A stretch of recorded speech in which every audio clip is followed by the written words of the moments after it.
a torrential rainfall by far. This is what we call a supercell storm, meaning it does have the potential for rotation, and the reasoning why the National Weather Service has issued a tornado warning. Let's send it back over to George. George, any updates that you have on this storm right now? I want to go to the Max 1 computer and show that there are some power outages starting to show up now in southwest lower Michigan. Max 1, that would be great. There we are. You can see one small power outage, which is just to the southwest of Plainwell. So Blake, it does appear that we will see some wind damage from that rotation of the storm. And again, this is all part of that complex system where tornado watch is in effect until 9 o'clock for our area and points to the east. There's also the tornado watch until 11 o'clock, and you see the hail size and the wind gusts for that area. Again, those storms are continuing to build and move to the northeast at about 50 miles an hour. So if you hear the thunder and you see the lightning, you're going to have probably a minute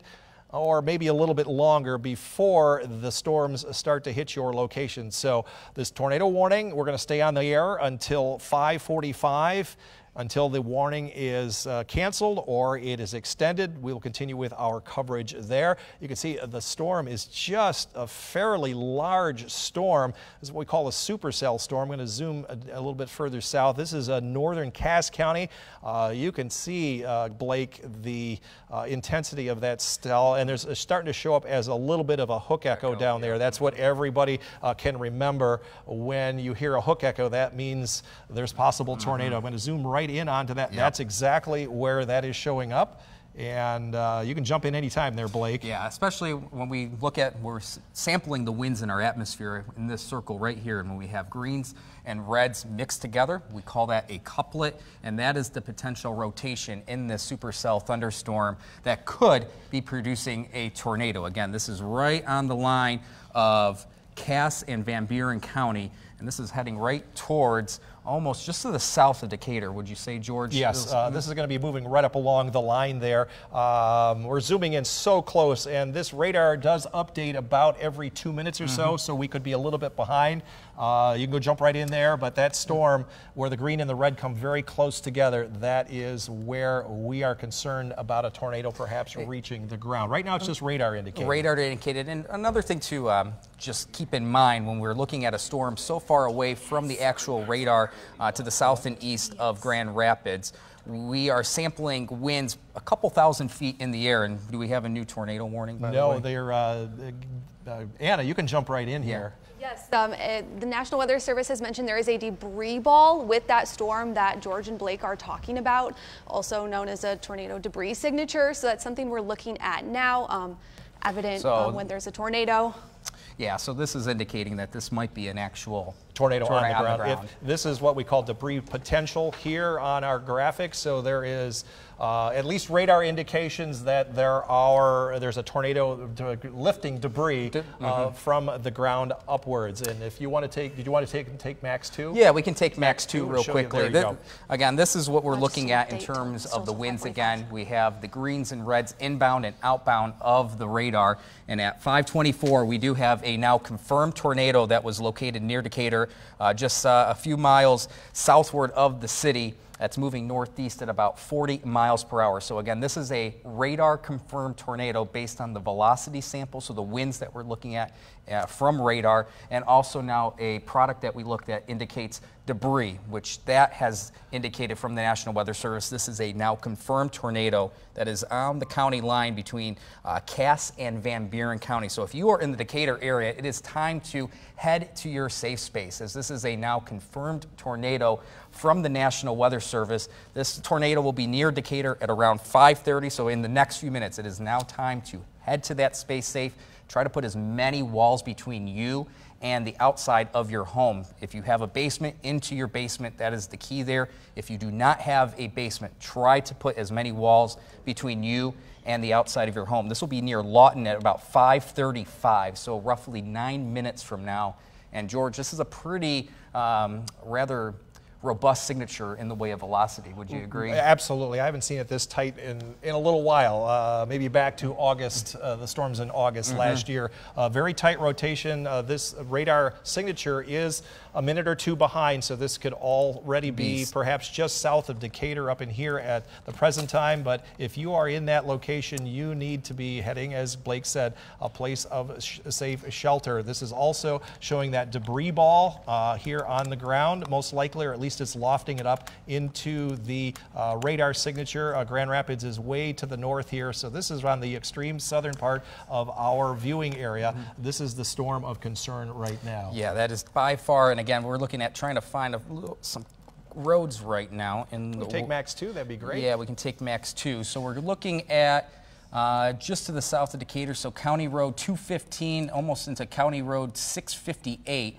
That is the area where this confirmed tornado is tracking at this moment. And we're again right by M51, just to the south of Decatur. That's where we're indicating this path as of now. George? We just have a new warning for some of our folks in Cass and St. Joseph, very southern areas. This is a radar indicated severe thunderstorm as the radar velocity updates for the tornado warning. Blake's working on that. For Cass and St. Joseph, Constantine, Three Rivers, severe thunderstorm warning, which is radar indicated at this point until 5:45. Inch diameter hail and maybe winds up to 60 miles per hour with that particular storm. So again, Three Rivers, Constantine, Centerville, on up to Mendon. You also need to be heading to that place of safe shelter. I'm noticing a little bit of a tailing hook also east of Edwardsburg, so that might be something that gets warned in the future. But right now, the tornado warning is the main concern, and Blake has been tracking that, and we'll see if there's any new information with that. If we go to Max 2. Yeah, again, we're still looking at this severe tornado warning, confirmed tornado just south of Decatur. I'm going to put a better look on radar here, and this is what we're tracking right here. This little hook, that is the indication that there is a tornado on the ground. This is a rather textbook signature that this supercell is producing a tornado. Again, just to the south of Decatur. I'm trying to get a few locations. If you know anyone around Valley Road, Old Swamp Road, so just outside of the Leisure Valley RV Resort and Campground, that is time to tell those folks that it is time to find the nearest safe space or shelter, because this is a confirmed tornado once again that is heading in this direction to the east-northeast. So this is just going to sweep, it looks like, George, just south of the town. Just south of Decatur, and it's moving 50 miles an hour, so you may have a minute because it moves a mile a minute. And so if you're from a mile from the next county road we just mentioned to the east, you need to be underground right now. Yeah, you can see that couplet right there. That green-red looks slightly less pronounced than just a few radar scans ago, but still, this is at the moment, a confirmed tornado via radar from the National Weather Service, and this is we're at 5:30 right now, so it is right overhead of Decatur, just to the south, and will be in the Lawton area within the next few minutes. Again, this is southern Van Buren County into northern Cass County, right on the county line to be exact. So right near, just a little bit to the south and east of where M51 intersects Decatur. That is where we're looking at in terms of that tornado warning. I'm looking at Max 1 with where the history of that rotation has gone from south of Indian Lake right over to the Dowagiac area, heading up to Decatur. And as you mentioned, it looks like the rotation isn't as strong, but nonetheless, when you get into the bright purples, that is where it was the strongest rotation. That's where our models had indicated that there was going to be a supercell, perhaps moving up to the south of Grand Rapids. Again, this is in real time over the last hour or so. This will head into extreme, looks like southeastern of Van Buren County within the next 15 to 20 minutes or so. This also has the capability of putting down quite a bit of rain in a very short period of time, and also even that large hail that we were talking about earlier. Wanted to see where the position of the tornado may be based on what we call a debris potential. I'm going to do a little explainer here about what you might be seeing on the radar here. What we like to see is the colors being all the same color. So we're measuring raindrops next to raindrops. We're measuring small hail next to small hail. When those are pretty much the same, we get this uniform color. Anything that is different in size, whether it's rain or large hail, you get different colors, and the more pronounced the colors are, or the more different the colors are, is the difference in what you're seeing. It also can tell the difference between raindrops and 2x4s. Correct. Raindrops and shingles, raindrops and siding, raindrops and tree limbs. And so this is an indication, along with our other parameters, that if it's not a single color, you're getting debris lofted up into the radar signature. This is a non-meteorological item that is being thrown up into the atmosphere. So this is the area now south of Decatur, maybe even just a little bit of south-southeast. So folks further to the north, you're up in the Lawrence and Paw Paw area, you are most likely just fine. You're going to be watching the storm to the south if it's not raining really hard. We're going to put the scope back on it, and Blake's been doing a really great job of showing that is a very broad, what we call a mesocyclone. We like to see the colors right next to each other, don't we, Blake? Yeah. The green and the red and the whites. This is like over a 1 mile radius, like a 1 mile wide mesocyclone. We can't tell if it's on the ground or not, but definitely a very large swirl of clouds and debris. By far, this supercell thunderstorm, so we're talking about an individual thunderstorm. This is a lot of rotation, a few thousand feet up in the atmosphere at the very least. But again, we are seeing at least broad circulation. That's 7 miles across. Even if it was very close and inside of that, that is a very broad circulation. So this is a supercell rotating thunderstorm that can produce a tornado, which is what they're indicating. Let's go to the latest tornado warning here. This is for St. Joseph. That's Remember, another thunderstorm. That's the storm we were talking about that perhaps could have a tornadic signature with it. This is for our folks way on the southern in our viewing area in St. Joseph County until 6:30 this evening. If you're in Cologne, Constantine, and Sturgis, you needed to put that plan into effect and take safe shelter as we speak. I'm going to do a little bit of velocity scan in through here. Yes, you can see that as well, Blake. There is another debris signature, or no, I'm sorry, a little velocity. Thank you, Anna. Right in through here, this is near southeast of the Three Rivers area, moving on up towards Centerville. We just talked about this about 2 minutes ago, did we not? This is for that particular cell.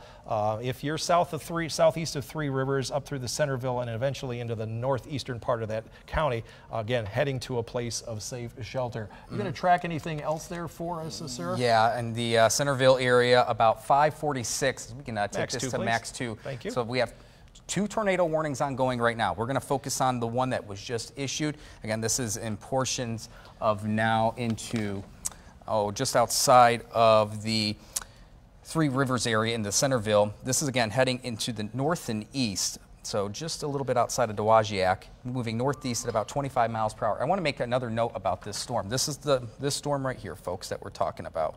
I know we have a couple going on right now. This storm right here also has the potential to produce golf ball size hail. So we're talking large hail as well. Obviously torrential rain, thunder and lightning, most likely some strong winds besides any potential tornado.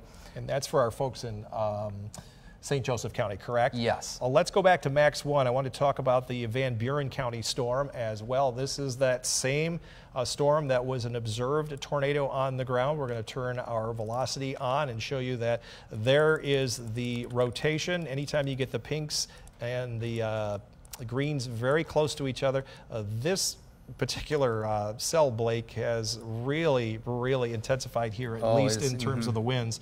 See what the wind speeds are in this one. 71 mile per hour winds, and that's at a distance of about, I would say, maybe 35, 40 miles. And so we're looking at wind speeds up about 4,000 or 5,000 feet above the ground. We can't see with a radar beam down below the ground, but this is a very intense circulation right along the Cass County, Van Buren County line. This is to the southeast of Decatur.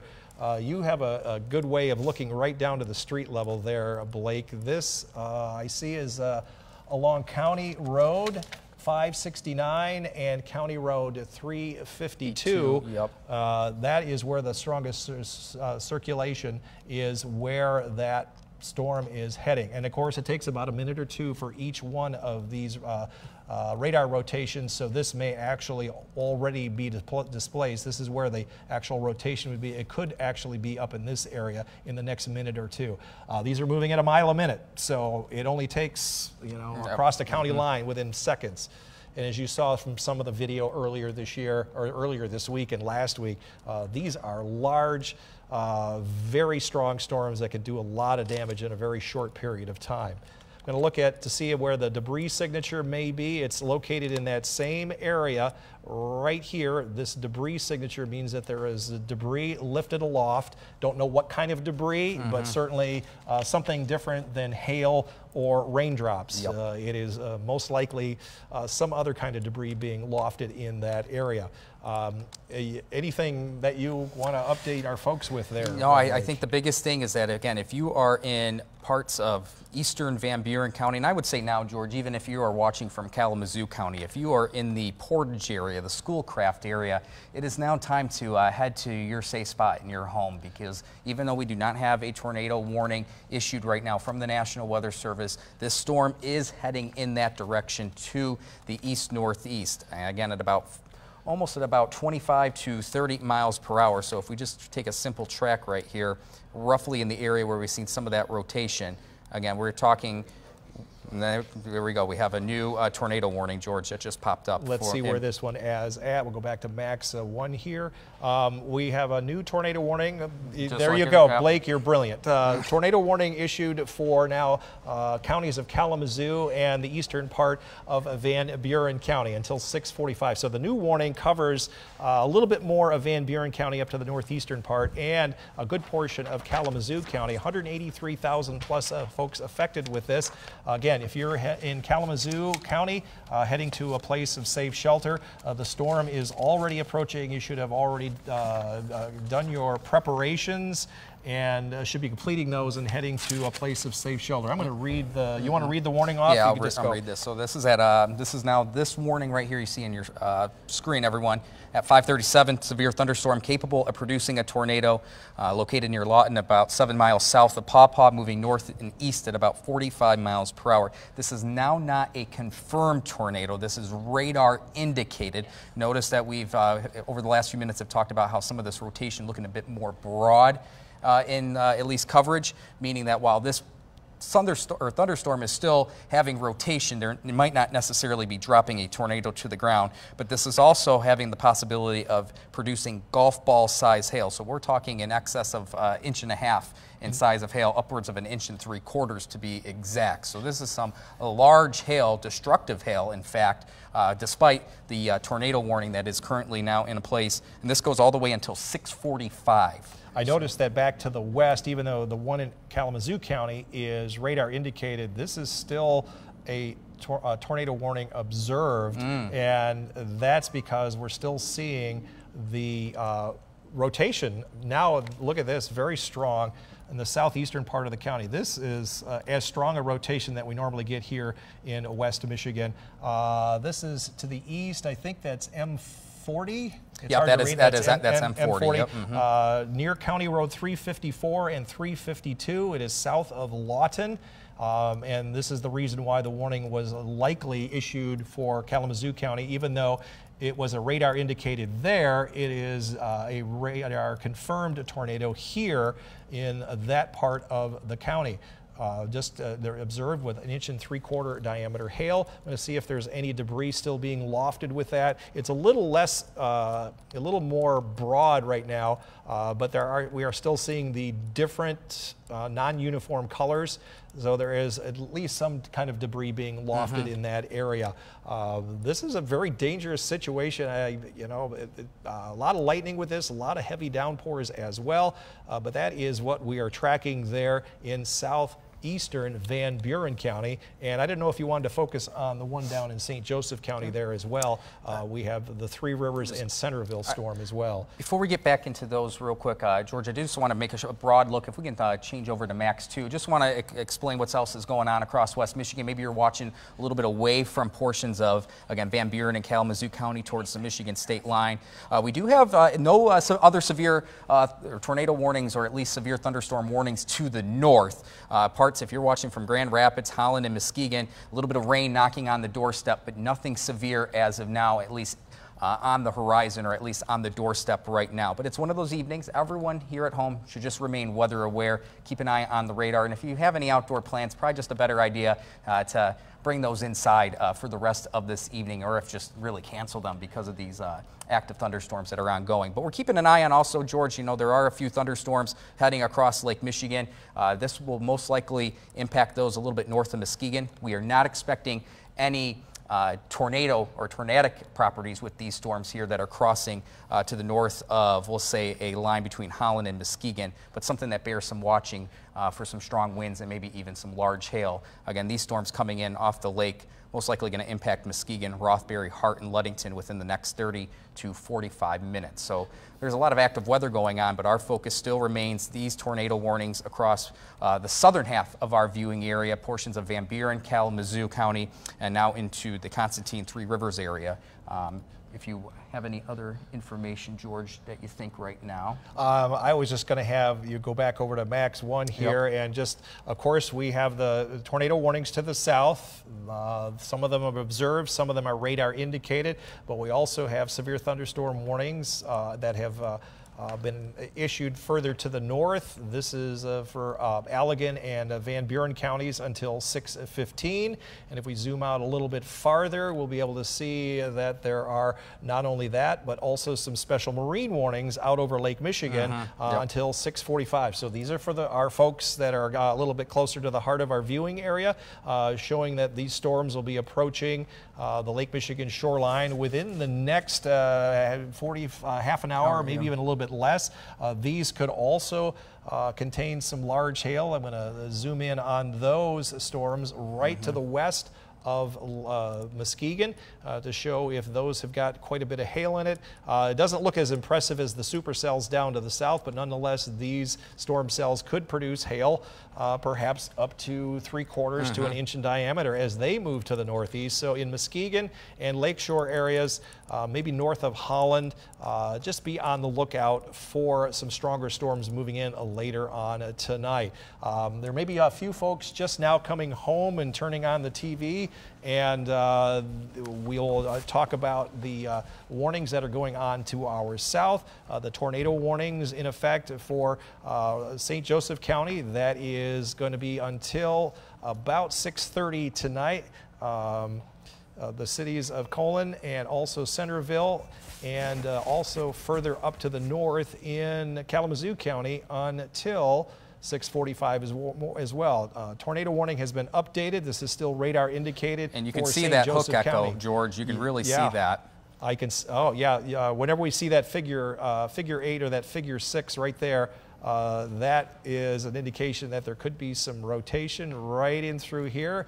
And before we had Doppler radar, we could only make a guess. And thank goodness for Doppler radar, because this is how much more advanced now we can look inside the storm. This, in my career, has been a godsend for us, because now we don't have to guess. We can pretty much tell you that in northeast of Centerville, that is a tornado at least at about 4,000 or 5,000 feet showing up on the radar. And that's why we always need eyes and ears to tell us where these storms are actually reaching the ground. So folks down in that particular area, tornado warning until 6:30 for St. Joseph County as that moves very quickly to the northeast. I want to see if there's any debris signature with that. Yes, look at that. There is. That is definitely, that is not all red, that is now blue. So likely it's being lofted up to at least 4,000 or 5,000 feet into the sky, and that is actually quite amazing. I want to just sweep this over the last 30 minutes. You can see that looks like it just hit the south and east of Centerville. Yes. That looks like it hit them south and east of that location in the Centerville area. I like to do this. This is our little NROT loop. It takes out all the noise so folks can actually see, oh, I know where the rotation is. There were too many colors otherwise. That's the path of that storm that has been very consistent. Came up near Constantine, on up through the Centerville area. That's one area of rotation. The other one that we've been tracking with the tornado warning, moving into very extreme southeastern Van Buren County, southeast of the Lawton area. If you're in Ashtimo, Portage area, north of Schoolcraft, that is zeroing in. If you had to draw an arrow, that's exactly where that is headed, southern suburbs of Kalamazoo, into Kalamazoo County, where the tornado warning is in effect at the present time until at least 6:45, and that right now is still a radar indicated, but you know, Blake, we have seen debris signatures on this, and likely this is at least getting close to the ground if it is not on the ground. Yeah, probably one of the more pronounced signatures we've seen so far. here. Yeah, that is a very tight color right there along the, this is now the Van Buren Kalamazoo County line. This is on West U Avenue, and I'm going to get a little bit of a drink here, and you can take over for a minute there, Blake. Yeah, if we can switch over to Max 2 for just a second. And these are our two thunderstorms that we're keeping an eye on. Again, this is a look at velocity or the winds inside of this storm. So obviously we have this one just outside of the now north and east of Centerville. And what we're looking at is for these tight colorings to be together, these greens and reds. We have inbound winds towards the radar and winds that are going away from the radar. And every time that we see these colors together, like we're seeing here just outside of Centerville, and again, this was indicated in the Decatur area, a confirmed tornado in the Decatur area up towards Lawton and now heading into the western half of Kalamazoo County. That's indicating that spin or that rotation needed in these broad storms, and to the point when we use our debris signature on radar to actually confirm that there will be likely, or at least likely, that a tornado is on the ground. So again, we have two pockets of velocity, or at least rotation, that we're keeping an eye on. These are, again, tornado warnings across the southern half of our viewing area. And if you are in Kalamazoo County, you're watching from the Schoolcraft area, Portage, even if you're in Kalamazoo along I-94 towards Galesburg, it is time to head inside to your safe space and put as many walls between you and the outside of your home. If you have a basement, head down into the basement. Really have those plans that we talk about every spring, really every time during the year when we're going to deal with severe weather. It is time to utilize that plan and head into your safe space. So again, this is right now into the western half of Kalamazoo County, heading right along 131. Just to the north, it looks like this storm's going to track to the north of Schoolcraft. George, I'm going to send it back over to you on Max 1.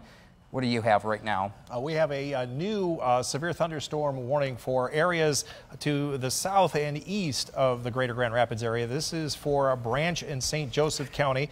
This is a severe thunderstorm warning with what is considered a considerable threat. This is a step up from just a radar indicated severe thunderstorm warning. This will affect the cities of Mendon and areas to the northeast of Mendon. And this is because the storm is perhaps going to produce some very large hail with that. And as we take a look at the size of that, this could be producing hail up to perhaps golf ball and even larger. So this is a supercell just near the city of Mendon, and so we will be watching that storm as well. Hey George, the National Weather Service has just made an update on the tornado warning that's impacting southeastern Van Buren and Kalamazoo County. This is now a particularly dangerous situation. So this has gone up to a considerable threat, which is now Category 3 out of 4. Originally it was a 1 out of 4. Then it was a 2 out of 4 for Van Buren County. Now this is a 3 out of 4. This is a considerable threat. So this is a very heightened situation for Kalamazoo and Van Buren. Wow. And by the way, at 5:49, a large and extremely dangerous tornado was located near Matawan, or 6 miles west of Portage. Okay. Moving north and east at 45 miles per hour. So this is folks, this is a large and extremely dangerous tornado that has been confirmed. This is what we call a particularly dangerous situation for the western half of Kalamazoo County right now. This is north of Western U Avenue. It is to the west of South 8th Street. It is south of Q Avenue and West Q Avenue. This is in the Texas Township area. This is going to be heading into the suburbs of Portage and also into the southern suburbs of Kalamazoo. This is also west of Shaver Road. Everyone knows where that is at. So again, you can recap what the Weather Service has called this. Yeah, folks, this is at 5:49, so 2 minutes ago, a large and extremely dangerous tornado was located near Matawan, or 6 miles west of Portage, moving north and east at 45 miles per hour. This is a particularly dangerous situation. These words are not used lightly from the National Weather Service, and especially here in West Michigan. So this is an active situation that if you are in Kalamazoo County, no matter where you're at in the county of Kalamazoo County, it is time to take shelter now. And take shelter means if you can get to the lowest point on your floor. Look at the rotation here. This is really increasing. This is increased now to the point where it is approaching the top of the scale, or at least the middle of the scale here. And these are the types of storms. Once you get up in through here, I'm seeing a little bit of white now inside that rotation right there. That's a really bright purple. So this is getting the top end of the moderate to strong rotation. Yeah, this is as strong as I've seen it on the radar. This is along Western U Avenue near South 8th Street. And of course, the radar updates every minute or two at the rate it's moving. This is where the storm was. There it is. And now it has moved. The center of the storm has moved further to the northeast. Downtown Portage, you are under the gun right now. This is a large tornado that you're going to be able to see off to the east. What are you picking up there, sir?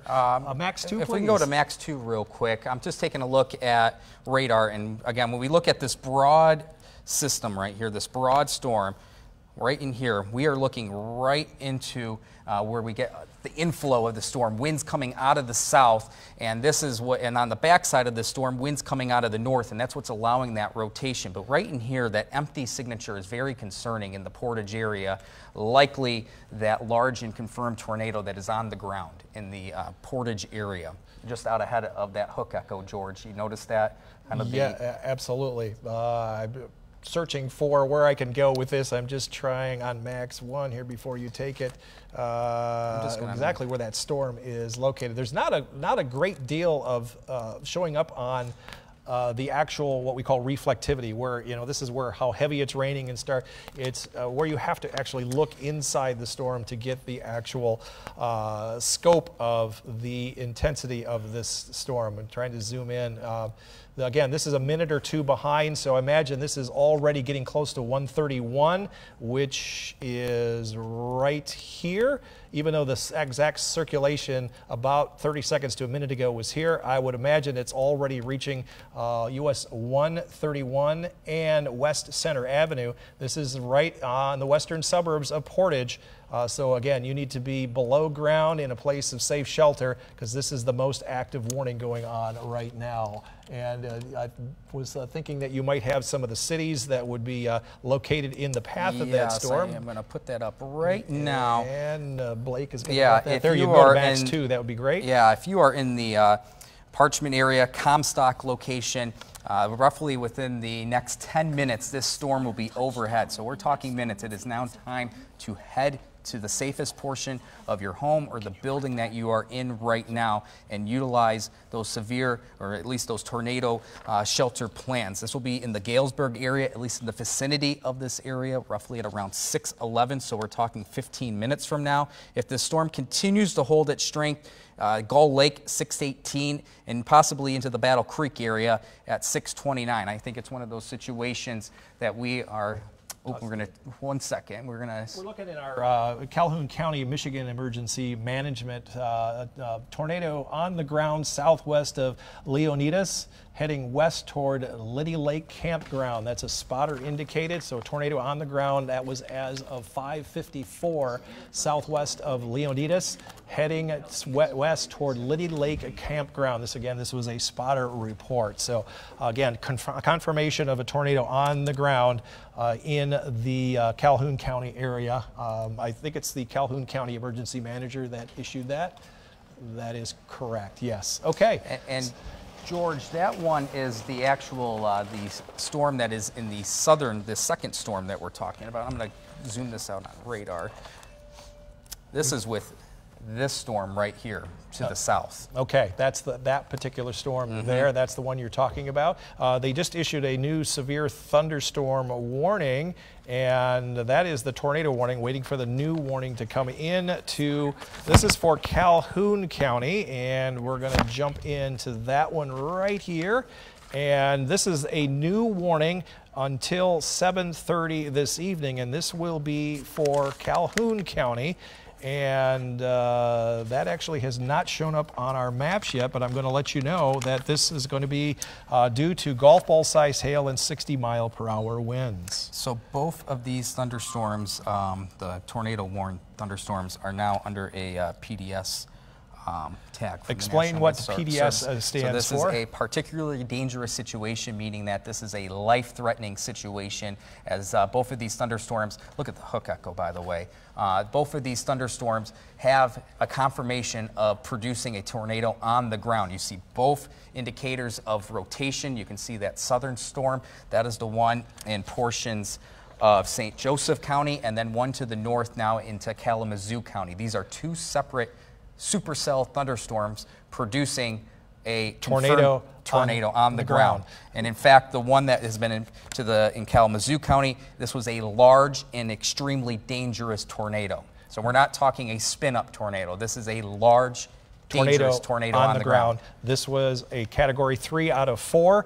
It is along Western D Avenue, no, it's Q Avenue, and moving into the western suburbs of Portage right now. This will eventually track north of Western Q Avenue up through Oakland Drive, perhaps even up across US 131 already. It'll be south of Ashtimo, right to the west and just to the northwest of Portage here over the next few minutes. This is moving at the rate of a mile per minute, so it doesn't take very long to get into the southern suburbs of Kalamazoo and then heading on up toward Comstock in the next few minutes. I wanted to zoom in. This is the tornado warning for that particular storm. All again, these are different storms for Branch and St. Joseph County until 6:30 this evening. This is an observed tornado with a considerable threat. If you notice the color coding up here, it goes from radar indicated to confirmed to a considerable threat. The only other thing would be higher than that would be a tornado emergency. We have not reached that, but you can see the very strong hook echo with that right here. Blake, it is now getting into the yellow. This is where it is extremely strong winds. I'm going to try and pull some of the winds in through here. I have not seen this color on our maps before. This has got a gate-to-gate shear of 134 miles per hour. Folks, I have not seen that in my career. That is just unbelievable strong. So this is not that is heading to the north and east again. This would, if this continues its track into Calhoun County, correct? Yes, this is the one would help move into that area, northwestern I have not seen the color yellow on any of our maps since Doppler radar was put into Grand Rapids like this. Yeah, this is one of the strongest tornadoes I've seen on radar. I just have an update from the National Weather Service on this particular storm that we are on right now. Again, this is in parts of St. Joseph County. At 5:57, a confirmed large and extremely dangerous tornado was located just a little bit to the north of Sturgis into the Cologne area. And this is moving northeast at 45 miles per hour. I want to see what this update is right here. The tornado warning for southeastern Van Buren County has been removed from the warning because it's now past that area. But for our folks in the Portage area, there is still considerable threat. That's a Category 3 out of 4 on the tornado warning scale. I wanted to look at what the velocity is. It doesn't have the impressiveness of the one down in St. Joseph County and the Calhoun County, but nonetheless, this is already into the city of Portage. So if you're in the city of Portage, hopefully you are in a place of safe shelter. Hopefully you have power. I'm just looking to see if there are power outages on the Consumers Energy outage map here down in that area, because you would expect if there are, it would show up on the map down here. There is quite a bit of activity well to the south of there, but right now I'm not seeing any large-scale power outages. They're very small, but of course the map may take a little while to update. And again, we have 2 thunderstorms in particular that are producing confirmed large and dangerous tornadoes. One in parts of St. Joseph, now heading into Branch County. If this continues in its track, this will head into southern Calhoun County. That is this storm right here. And what you're looking at, folks, is a look at the sampling of winds in our atmosphere. So this storm right here is the first thunderstorm that is now heading into Branch County. And then we have this confirmed large tornado that is into Kalamazoo County in the Portage area, actually right overhead Portage right now. I do want to take a look, George, at, again, let's see what we have here. That's the one near Portage. Mm-hmm. Clear, there you go. And I just want to take a look at our debris signature, and we're still indicating some, at least, debris in the vicinity. It's not a uniform color, so that means there is something being lifted aloft. It's either debris from trees,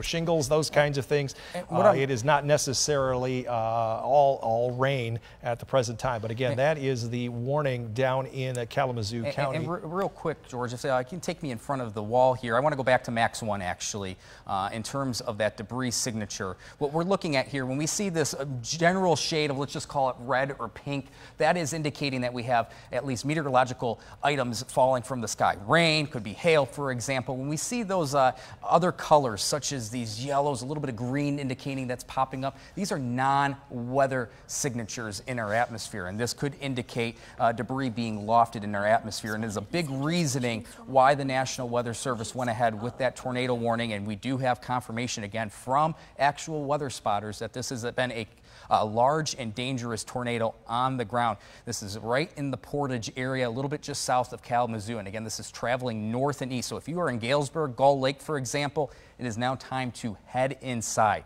It is time to be in your safe space, no matter if you're at your home or in a particular building you may be in. It is time to head to that locator's specific safe spot. But this is what we're looking at right in here. That is the debris signature from this large and confirmed tornado in Kalamazoo County, now just overhead of the Portage area. We're not seeing any storm reports, at least right now. We're right here. We have a storm report within the last few minutes. This is, again, in parts of St. Joseph County. For the most part, a little bit outside of our particular viewing area, but still close enough where we need to be on this active tornado warning across the area. And George, what do you have right now?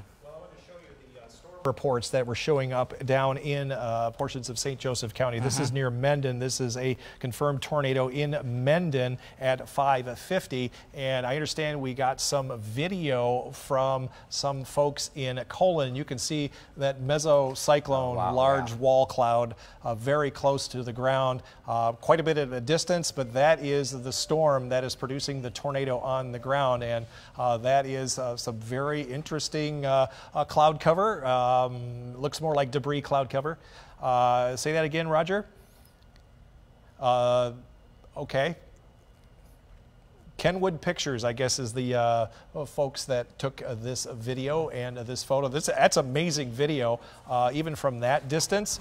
But again, back to Max 1, large hail as well, golf ball size hail in Fairfax, and that's part of that confirmed tornado that is on the ground in the southern part of our viewing area associated with that particular storm. Again, we're looking inside the storm. This is what we call the storm relative velocity. When you see the greens and the reds very close together, and even these colors, haven't seen this color in probably my career, at least here in southwest lower Michigan. These are very strong winds aloft with gate-to-gate shear of 169 miles per hour. That is incredible rotation, so there is definitely severe weather going on. This is to just south of Calhoun County, moving up toward Union City, south of Athens.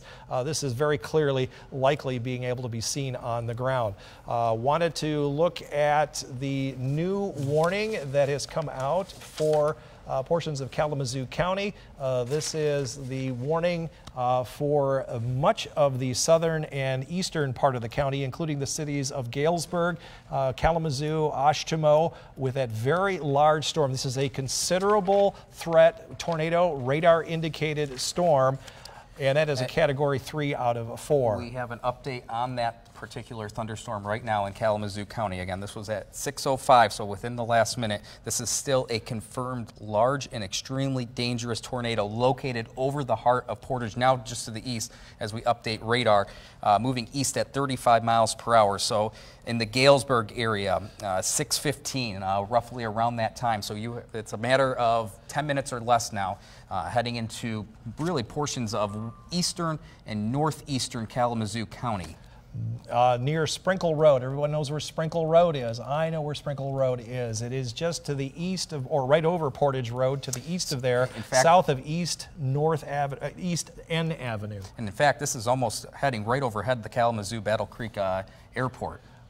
Pretty close to it. I don't know if back in master control or in sub-control, if you can look for the Kalamazoo Airport webcam. They have a live one on YouTube.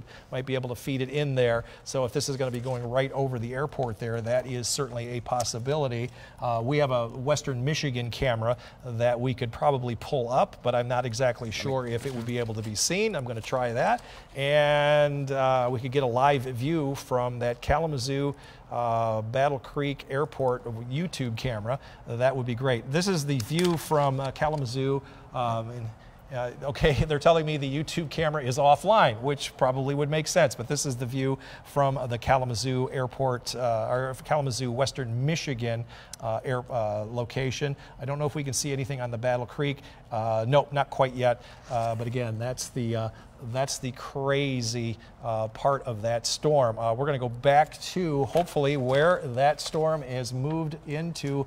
Blake, you jump right in. You're looking at something on radar scope that you're pretty excited about. Just to the north of Portage, George, I'm going to step in front of the chroma key here just to get a better look. This is what we're looking at in terms of where the rotation's at, right in the heart of here, just outside of Portage, now heading to the south of Comstock. And this is pretty tight rotation when we have these inbound and outbound winds from radar. When these are close together, we call that a couplet, and that is indicating the rotation or spin in this particular thunderstorm. And it is enough because this is now this has been a confirmed large and extremely dangerous tornado. George, can you put on the debris signature here real quick? Because I can certainly do that for you. Because it does appear over the last couple minutes we have seen our debris signature pick up in intensity, and yeah, there it is. That's a debris ball. That's a debris ball right there, and that is that's indicative because that is the location of where those winds, those greens and reds, are meeting together. That's where the spin of the storm is located, and now we can even confirm even further that this is still a large and dangerous tornado based on the debris that's being lofted up into the atmosphere. Yeah, right in here. That's where the reds are, the outbound winds, the inbound winds right here, and that's in the middle. That's where the tornado is located. So just crossing Sprinkle Road right now, George, and this is probably going to just head, if you're in the Galesburg area, yeah, this is going to be a close call right here because this is traveling a little bit to the east-northeast. So again, if you're in the Galesburg area, heading really the eastern half of Kalamazoo County, again, can't stress this enough, this is the time to head to the safest place in your home or whatever building you are in, because this is, again, a extremely large and dangerous tornado that has been confirmed really for over the last 20 to 30 minutes now. And we do have that. There's the confirmation right there. There's the confirmation, yeah, in the Portage area. This was an official NWS OBS 2 miles west of Portage.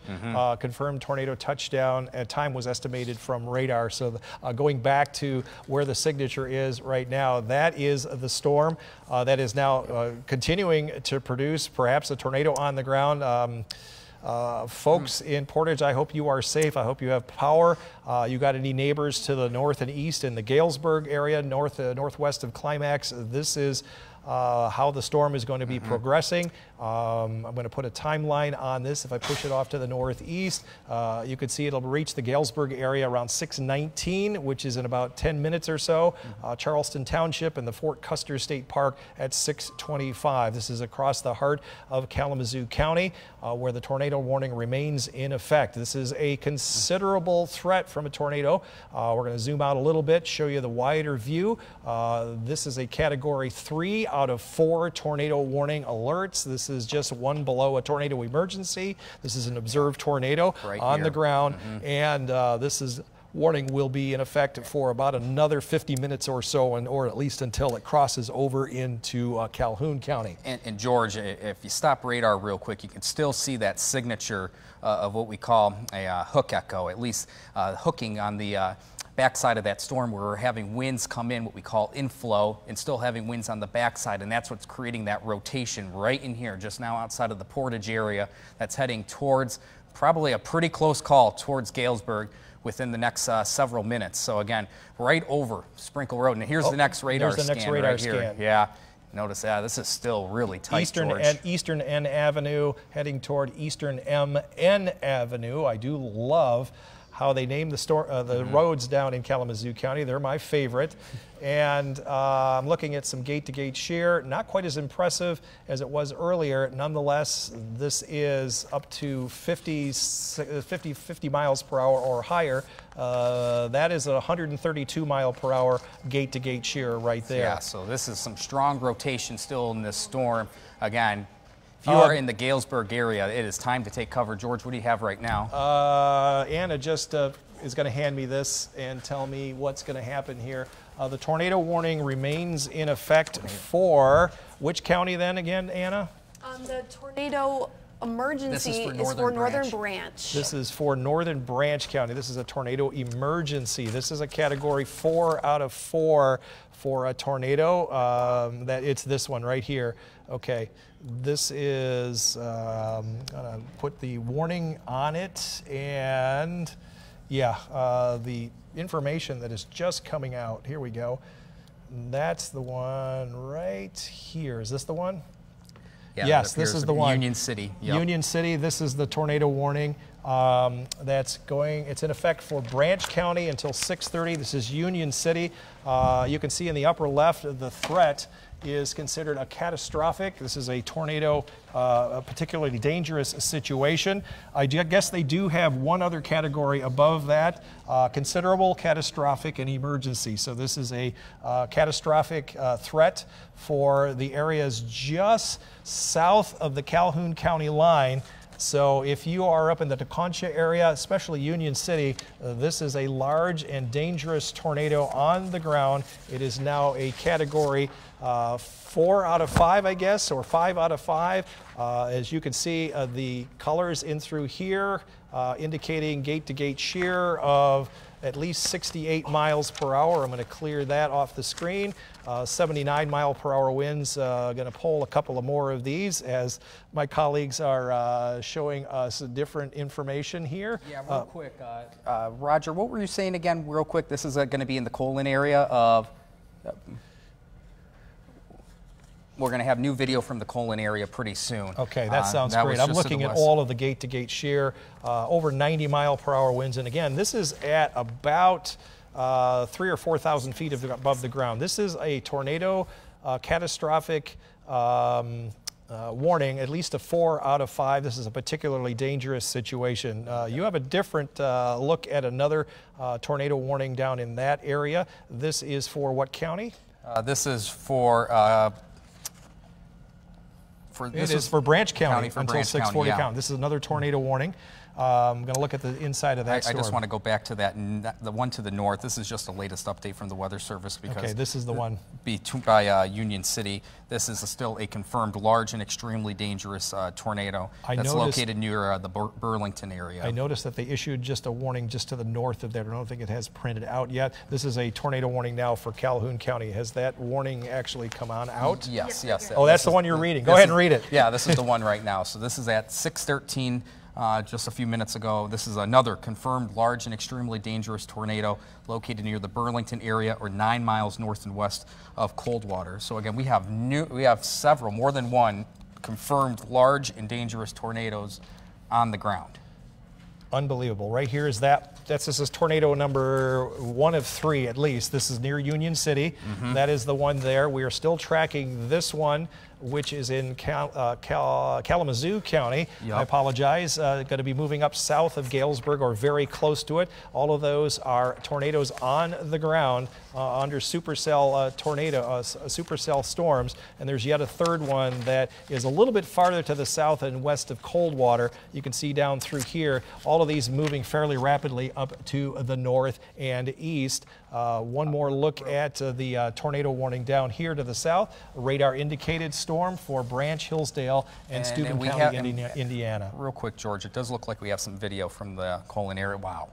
Okay, you could describe this if you want, Blake. Yeah, obviously this is pretty evident. This is the confirmed tornado that was in the Colon area within the last 20 minutes or so. And wow, you can really see that circulation. Unbelievable. And that's that storm, the same storm, not a new storm, but it's the same storm that is heading toward now north of Union City. It's already crossed into southern Valley. Yeah, look at that. Is there multiple vortices on that? That looks like there are some. Oh, that's a multi-vortex tornado. That's a multi-vortex tornado. There's at least 2, maybe 3 forming. Wow, unbelievable video. I wouldn't recommend filming it while you're driving, but that's just amazing stuff. Hopefully everybody is safe there. We want to make sure that everybody remains safe in those areas. We're going to focus on the storm moving up into, yes, it's north of Union City or right around the Union City area, moving up into southern portions of Calhoun County. You have got a new warning, I believe, that Blake is going to talk about on Max 2. Yeah, so this this is a severe thunderstorm warning. I want to make this clear. This is not a tornado warning, but a severe thunderstorm warning that is going to be in for Muskegon and parts of Oceana County.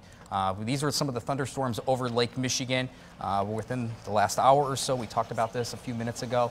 These storms producing maximum wind gusts of 60 miles per hour and upwards of inch-size hail, so quarter-size hail.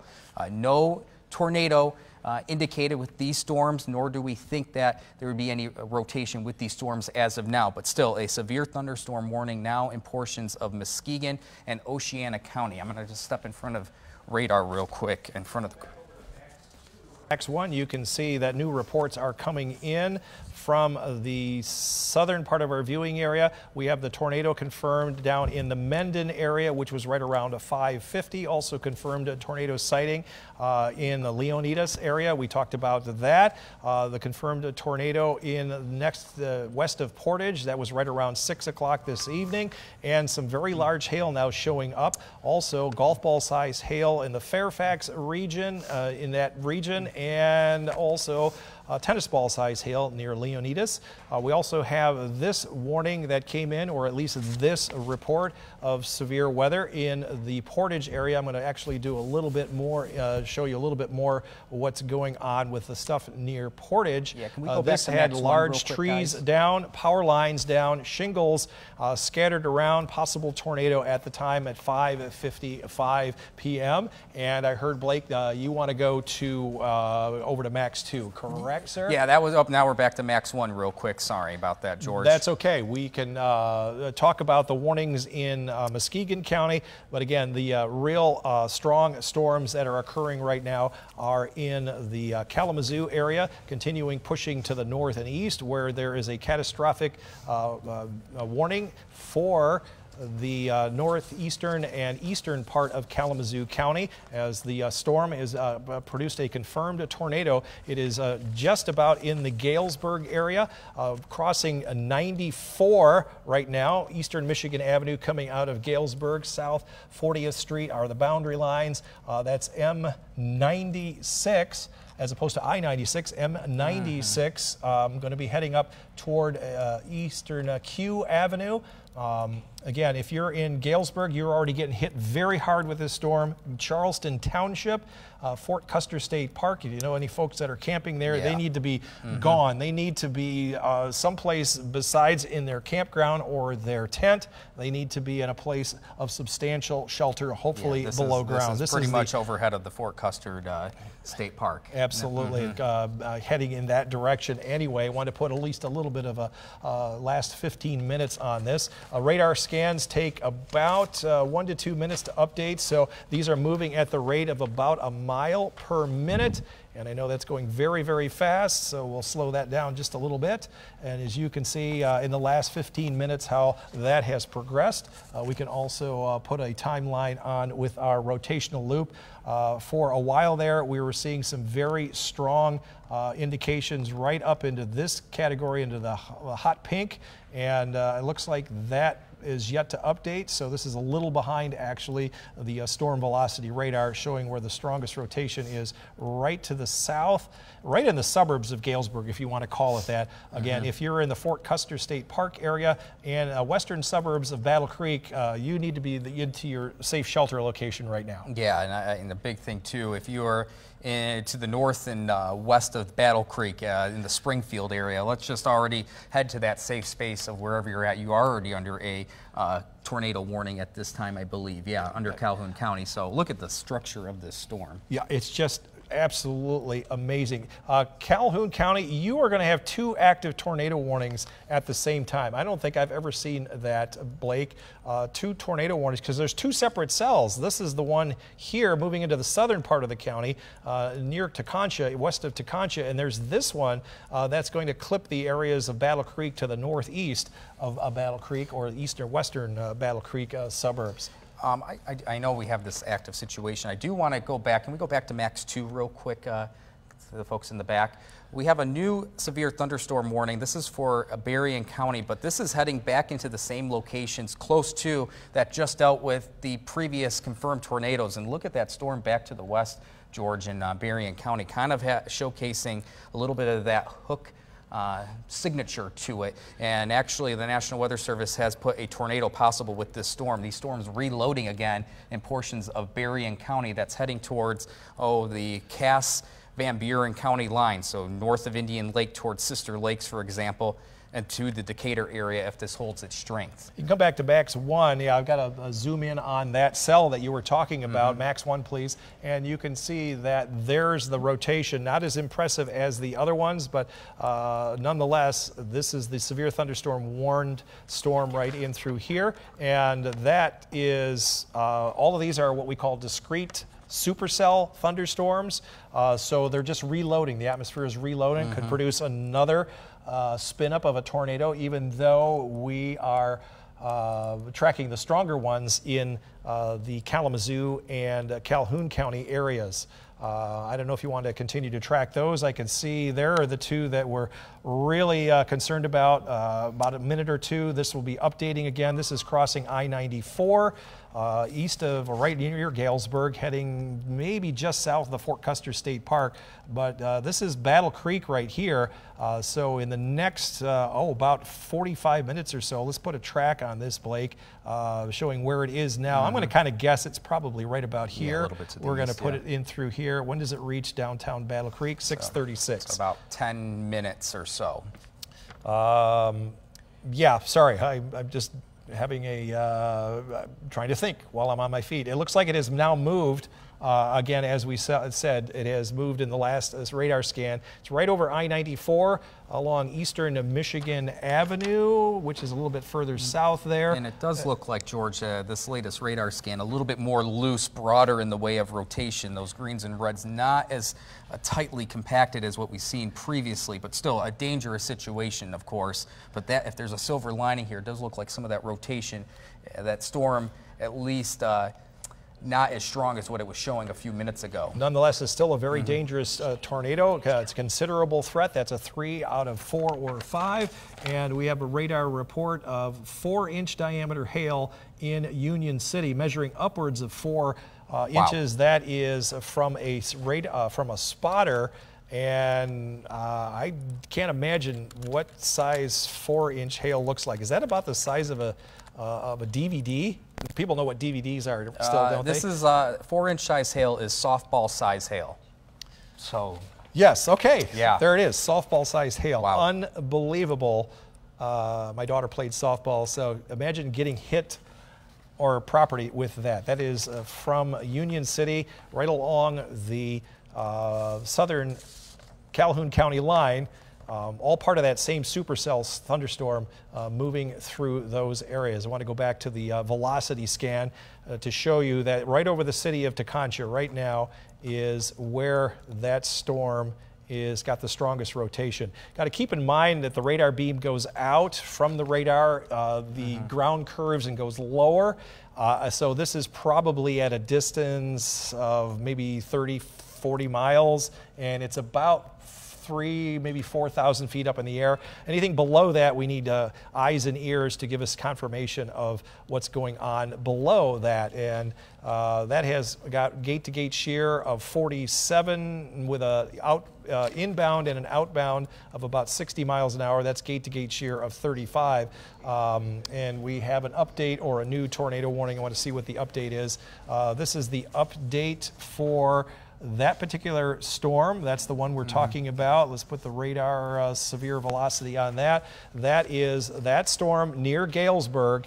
And if you've got the information for that, I can read it off right from the National Weather Service. That is north of East MN Avenue, right over South 40th Street, approaching South 44th Street and East Michigan Avenue in Charleston Township. Go ahead and read that there. This is the update to this particular tornado warning.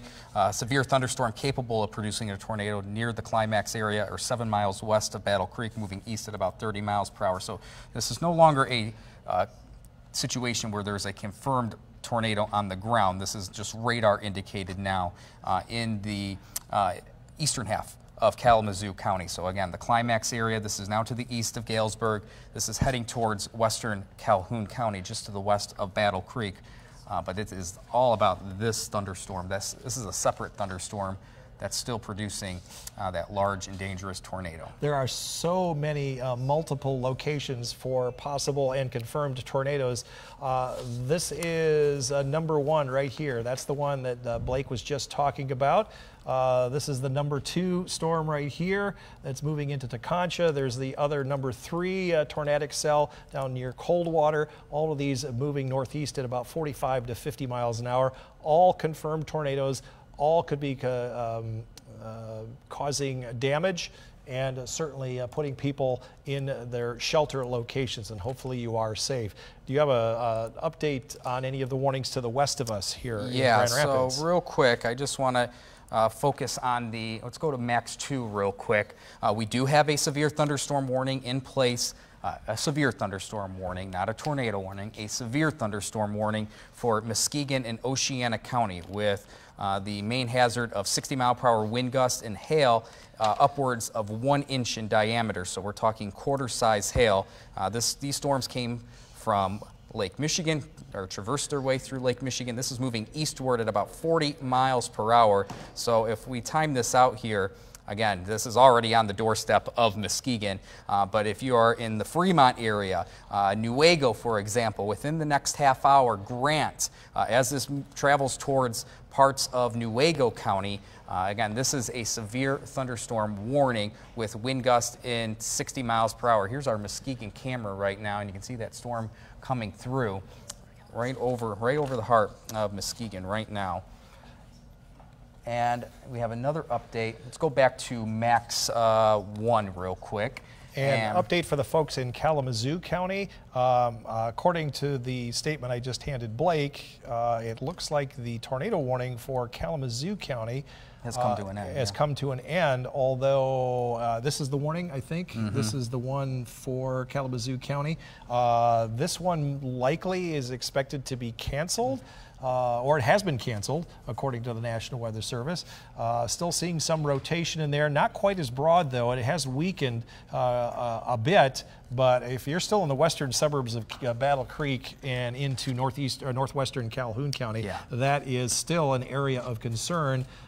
Because that is still a rotation. They're there. still not as strong as it was, and perhaps I'm going to take a look at the debris signature to see if there's anything. There's still some debris. It's not a uniform color like this. It is definitely different colors, so there's some debris lofted or at least still falling and reaching the ground. But that is still a broad rotation moving. Now it's right along the county line there. It is in east and southeast of the Fort Custer State Park. It is south of Level Park and moving into the western suburbs of Battle Creek. And to kind of try to zoom on in, Hill Brady Road, River Road West. It is already now to the east of Fort Custer State Park, so the campers can breathe a little bit of a sigh of relief, but you can see many of the streets on the western suburbs of Battle Creek going to be approaching this at least mesocyclone or wall cloud. Yeah, and at the very least this is producing some stronger wind gusts, most likely some degree of hail, and again we still have this broad rotation, at least enough spin in this storm that could produce a tornado, and this has a history of producing a tornado across portions of Kalamazoo County. Again, this is heading now to the east of Fort Custer State Park. This is heading a little bit towards the Springfield area, so if you're in the Springfield area, just a few things. If you're towards, let's just say JB's Whiskey, that's an eating place. Begg Park Disc Golf Course, that is the general area from just to the north and west of the Battle Creek Airport. That is where that thunderstorm is located. The more impressive storm, though, right here is for that tornado-warned storm in southern Calhoun County, including the cities of Albion, anybody at Albion College, Battle Creek, and Marshall, although that is south and east of the Marshall area, south and east of the Battle Creek area. This is the storm that continues to show quite a bit of rotation with it. It's now to the north and east of Teconcha, right in through there. And I'm going to try and zoom in. That's along M60.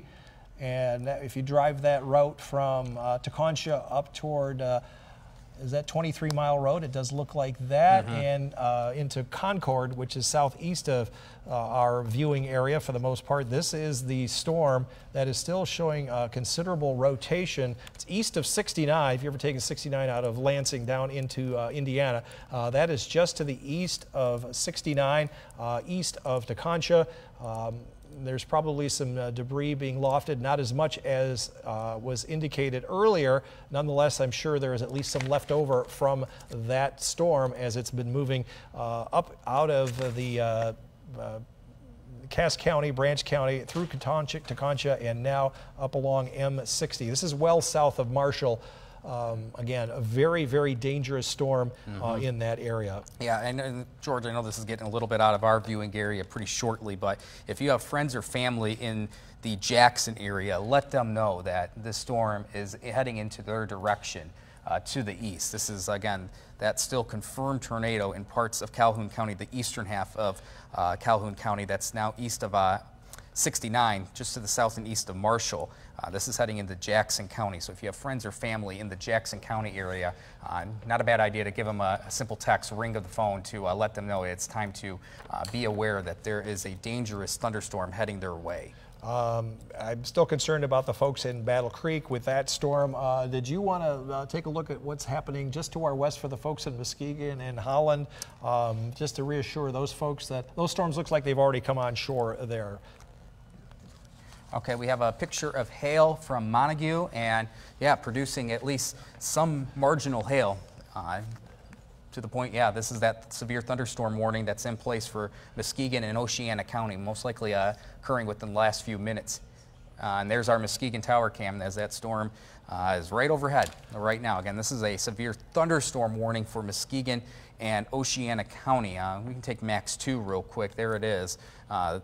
There's no tornado warning if you're watching from Muskegon or Oceana County. This is just a severe thunderstorm warning. The main concern here, wind gusts upwards of 60 miles per hour and hail upwards of 1 inch in diameter. So quarter-size hail, and we saw some of that hail in the Montague area. That picture sent in just a second ago. This is all traveling to the east-northeast at about 30 to 40 miles per hour. So if we put a quick track on this, I just want to do this real quickly.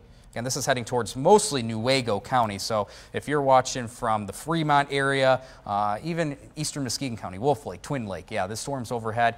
Head inside. Time to head inside. If you have anyone in Newaygo County, if you're watching, again, Fremont, Newaygo itself, even as far east as Big Rapids, maybe. James Ducey has got a photo of us, and the location once again was Greenspire Apartments in Portage. You can see those snapped off. Those trees are snapped off about 30 feet above the ground, I would imagine. So this has produced the large trees down and lots of power lines as these storms continue to move very quickly with quite a bit of damage. I want to go back to Max 1 and show you that of all the debris, all the rotational signatures, here is the one moving into the western suburbs of Battle Creek. This is one north of Colon moving through that area. This is the one near Tekonsha. There's also one east of Coldwater. There was one further south, but these are 4 discrete tornadoes that are being indicated on the radar at the present. I noticed we got a new tornado warning update. This is for Calhoun County. This is a continuation. Severe thunderstorm warning capable of producing a tornado near Battle Creek, moving northeast at 30. What you can expect, the hazards from this is a tornado and golf ball size hail. It says take cover now. Radar indicated a tornado. Not a confirmed tornado, but certainly radar indicated as these storms are moving through there. Let's put a debris, or I should say a little track to that. Yep. This is where the broad rotation is. This is getting right down into the streets. 20th Street North, Avenue A, Jackson Street, West Highland Boulevard, Upton Avenue. This is just in the western suburbs. These are in subdivisions of Battle Creek, just south of West River Road. Going to be heading up into the Washington Avenue Industrial Park Northeast. I see that looks like M17. Oh no, M37. That's the road that comes out of Hastings all the way down into Battle Creek. This is going to be heading through the western and then northwestern suburbs of Battle Creek. This is a radar indicated tornado, but this has had a history of severe thunderstorms as it's moved to the northeast, and that's the actual radar reflectivity of the storm. And that's not the only concern in Calhoun County as we speak. And we do have those 2 separate thunderstorms. I do want to go back to some of the video we showed earlier, George, of in the Colon area. This is the same thunderstorm, or at least tornado-producing thunderstorm, that is now in the eastern half of Calhoun County. And some of this video, pretty remarkable, George. Just the rotation, you can just see it clearly on this video right here. And again, this was wall cloud. Yep. And multiple vortex I could see in the video we saw. We call it multiple vortex. We call the spin of the tornado may not just be one single finger down to the ground. Here's the one where you can see the one off to the left almost being like spun up. Fingers. Yes, and that is very impressive. Look at how it's almost a dual tornado on the ground, hopefully over uninhabited areas. But and then there's a still picture of it, That is amazing video. Thank you for the person that sent that in. That is unbelievable video of those storms. And again, that same thunderstorm that produced this in the Colon area in St. Joseph County, this is in the eastern half of now Calhoun County, heading towards Jackson County. So a little bit outside of our viewing area pretty shortly, but still a very dangerous thunderstorm. I noticed that there was at least one report of some hail up there in Whitehall. I think you showed the picture of that. Yep, there it is. That's nickel-sized hail. You have to have hail up to 1 inch in diameter to be considered, quote-unquote, a severe thunderstorm. But anytime you have hail coming out of a storm, that is considered at least a strong thunderstorm, if not approaching the severe characteristics. And the 4 tornadoes that have been reported so far today have been all in this area, southern lower Michigan, with the storm down in Angola, Indiana. Know if anybody there. Also, that is near Crooked Lake. And also the tornado that was reported here a little while ago in Leonidas. Also in the Mendon area at 5:50, and the one near Schoolcraft in Portage at 6 o'clock. All of these are those discrete storm cells, and also the hail, golf ball size hail, now reported in the Coldwater area. And George, real quick, there is now a confirmed damage report in the Portage area of the FedEx building damaged. Okay. That was the tornado that went over the Portage area. The FedEx building in Portage damaged and partially collapsed. Okay, that's that storm right there. Brian Blodgett has got some photos we're going to bring up to the screen here in momentarily. You can describe those if you would, Blake. Yeah, you can see where these this photo right here is showcasing some of these trees and branches completely snapped off.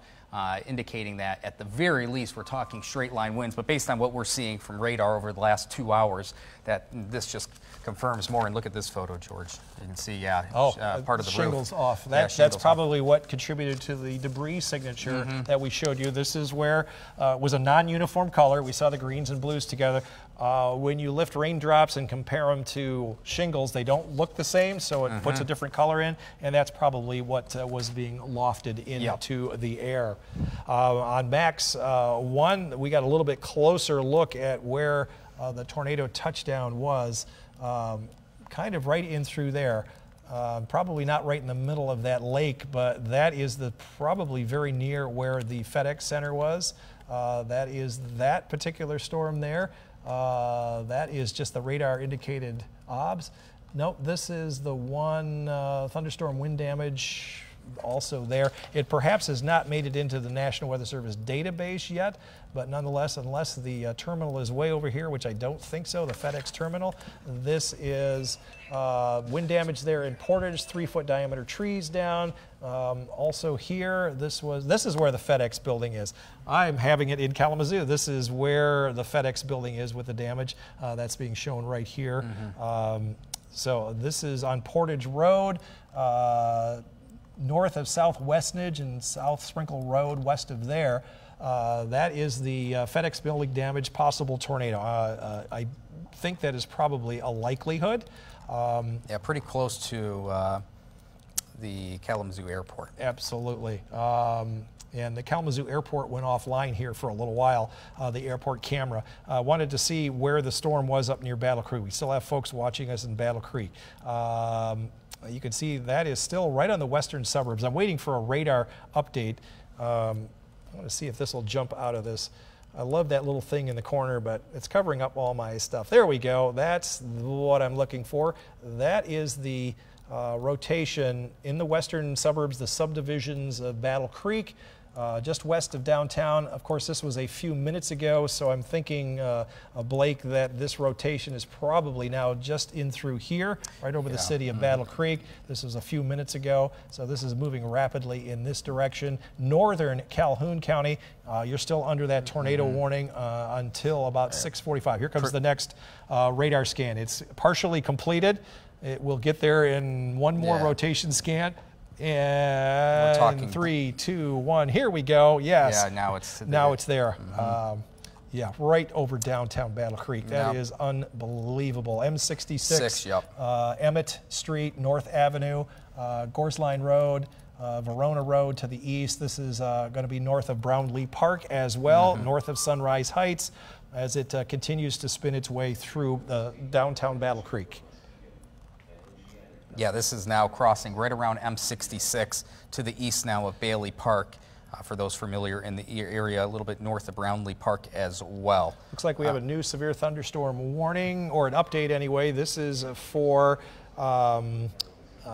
portions of Oceana County. It looks like the southeastern part of Oceana County, good portion of central Muskegon County, including Fruitport, Muskegon, Norton Shores. Go ahead and read that off there, Blake. Yeah, these thunderstorms located, obviously you can see right here on radar, for it's extending from a line from basically southeastern Oceana County, so the Hesperia area, towards Muskegon itself, heading towards even near Fruitport, and this is moving north and east at about 40 miles per hour. So this is going to mostly impact the rest of Muskegon County and head into Newaygo County. So if you're watching from White Cloud, for example, Newaygo, while this is a severe thunderstorm warning, this is still an important thing to be weather aware about and head inside and let this storm pass. So Newaygo County, yes, be very, very careful in those areas. It does have a new, we're going to take a tower cam. This is, looks like Muskegon. That is in Muskegon. Okay, very good. Looks a little gray, a little ominous, a little dark. Yeah, not the greatest afternoon and evening going on, but nonetheless, still a very active situation. And this is in the Portage area. I did want to report that the tornado warning for eastern Kalamazoo County, which is right in through here, it's moved out of the county, so the warning has been canceled for that. But Blake was just showing me a local storm report out of the northeast of Portage, just 1 mile northeast of there. One injury reported as a person was taking cover from the possible tornado that was hit by debris as she got out of her car, and hopefully on her way to some medical help there. That is for northeast of Portage, and that occurred at what time? 6:05. 6:05. So that was about 45 minutes ago. This does take a while for the reports to get on in. And this is the same thunderstorm that is now to the north and really north and east of Battle Creek now. Yep, and I can still see some radar indicated rotation in the northern suburbs or northern subdivisions of Battle Creek, but that's not the only storm in Calhoun County. There is this one, which is just about ready to move out of the southeastern part of the county.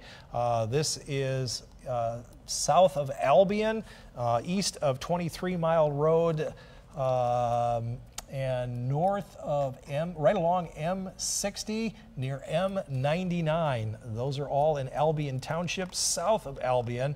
Not sure if Albion still has students at the college or not, but nonetheless, there's a second rotation in the southeast part of the county, including also to the north suburbs of Battle Creek, where there are still some strong indications of rotation. Anything else you've got over there, Blake, that you could pass along to our viewers? Just keeping an eye on a few showers and storms to the west of these warnings that are in parts of Calhoun and now Jackson County. We still have that severe thunderstorm warning, again, across portions of Muskegon and Oceana County. If we can take Max 2 just real quickly. That is the severe thunderstorm warning that's still in place, Muskegon, Oceana County, until 7:15. The main concern here, some marginal hail, upwards of 3/4 of an inch in diameter. So that's now less than severe criteria, but still any degree of hail important, and maximum wind gusts of 60 miles per hour. This is mostly heading into Newaygo County. So if you live in Newaygo County, this is the time to head inside, let this storm pass. But the good news is that we are not indicating any tornadic characteristics with this storm. This is just some gustier winds, some torrential rain, and possibly some marginal hail as of now. And there's the view in Muskegon. That storm, for the most part, starting to pass Muskegon. Back to Max 2, you can see that there's still a few more showers, at least across portions of Holland, heading into parts of Ottawa and Allegan County. Nothing severe right now, but some casual downpours starting to approach from a line, Sparta, all the way to Allendale, so where Grand Valley's at, outside of Holland and Saugatuck, and still have this thunderstorm that was warned, George, in Berrien County. It no longer has a warning attached to it, I believe, but still a thunderstorm working through the same area that dealt with that initial tornado warning in the Decatur area about almost 2 hours ago. Yeah, I do not have any indication with the storm in Berrien County coming up into Van Buren County. This is the second thunderstorm coming up for you folks. This one is not tornadic, not appearing to be tornadic at this point. Only tornado warnings that we have is for Calhoun County and on Max 1, the tornado warning for Calhoun County, and that will remain in effect until, let's see, what time? That's until 7:15. That is in about 25 minutes or so. We also have the severe thunderstorm warnings back to the northwest for portions of Oceana and Muskegon counties. This is going to remain in effect till 7:15 as well.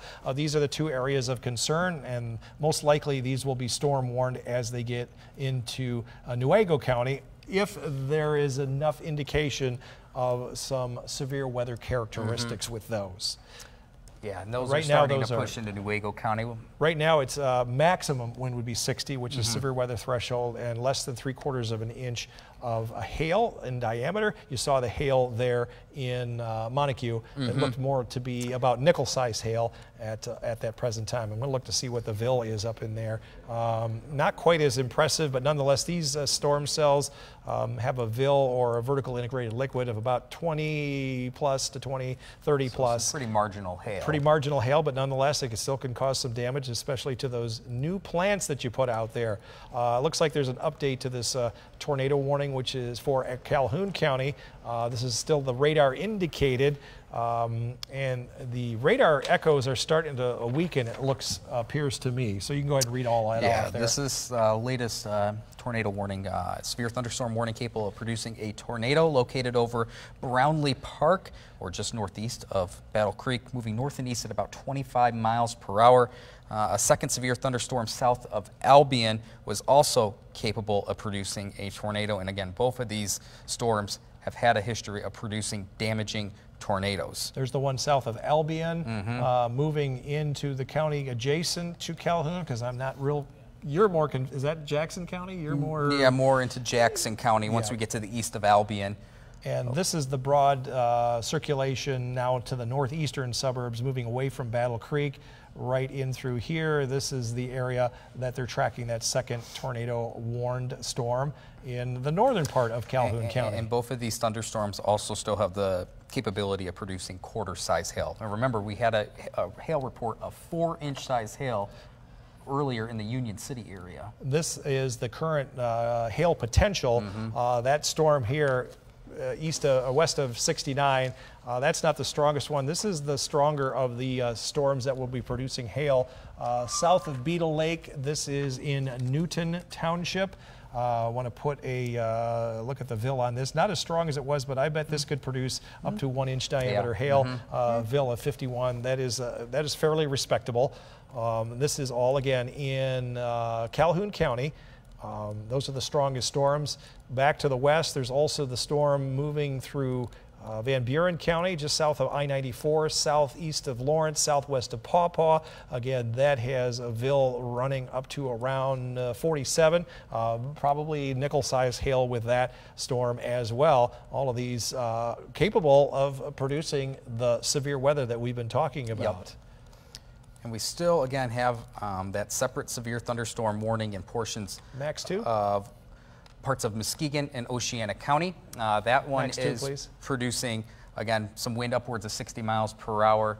Can we get to Max 2 for everyone that's in the back? There we go. Thank you.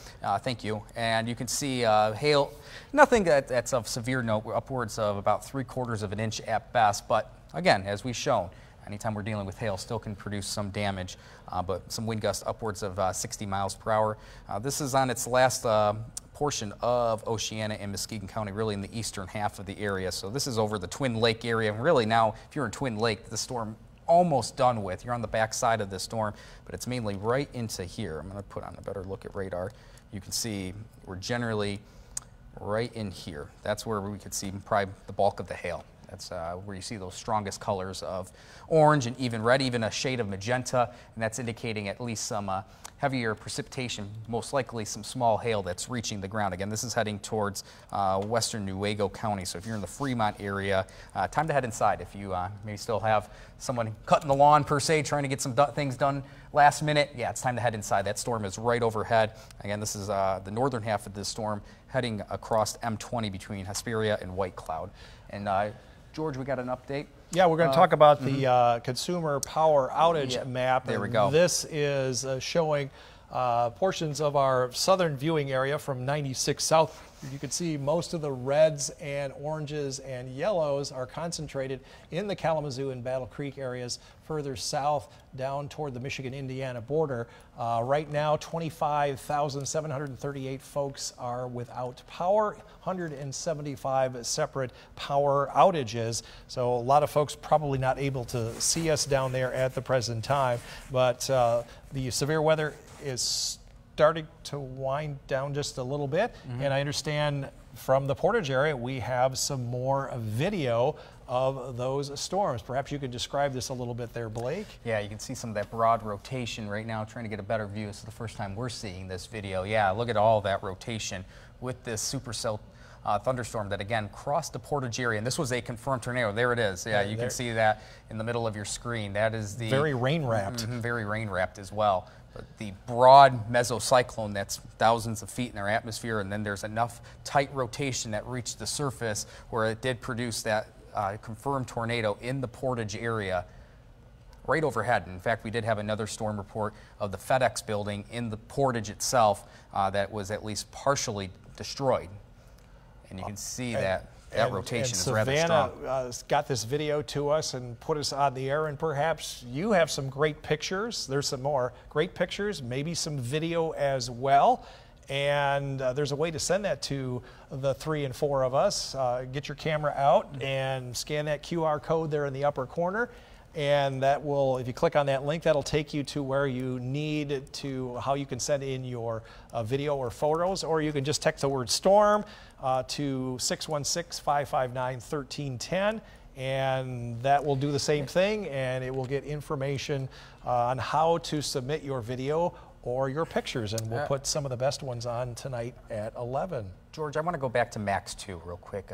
Thanks so much to the people in the back that are helping us out with this. But this is a storm that doesn't look warned by any means right now, but this is in the same area that dealt with the tornado, at least in the vicinity of it, about an hour or two ago in the Decatur-Lawton area. George, look at some of this velocity I'm about to pull up here. You can see that there at least is a little bit of broad rotation within the last 15 minutes or so, right in here.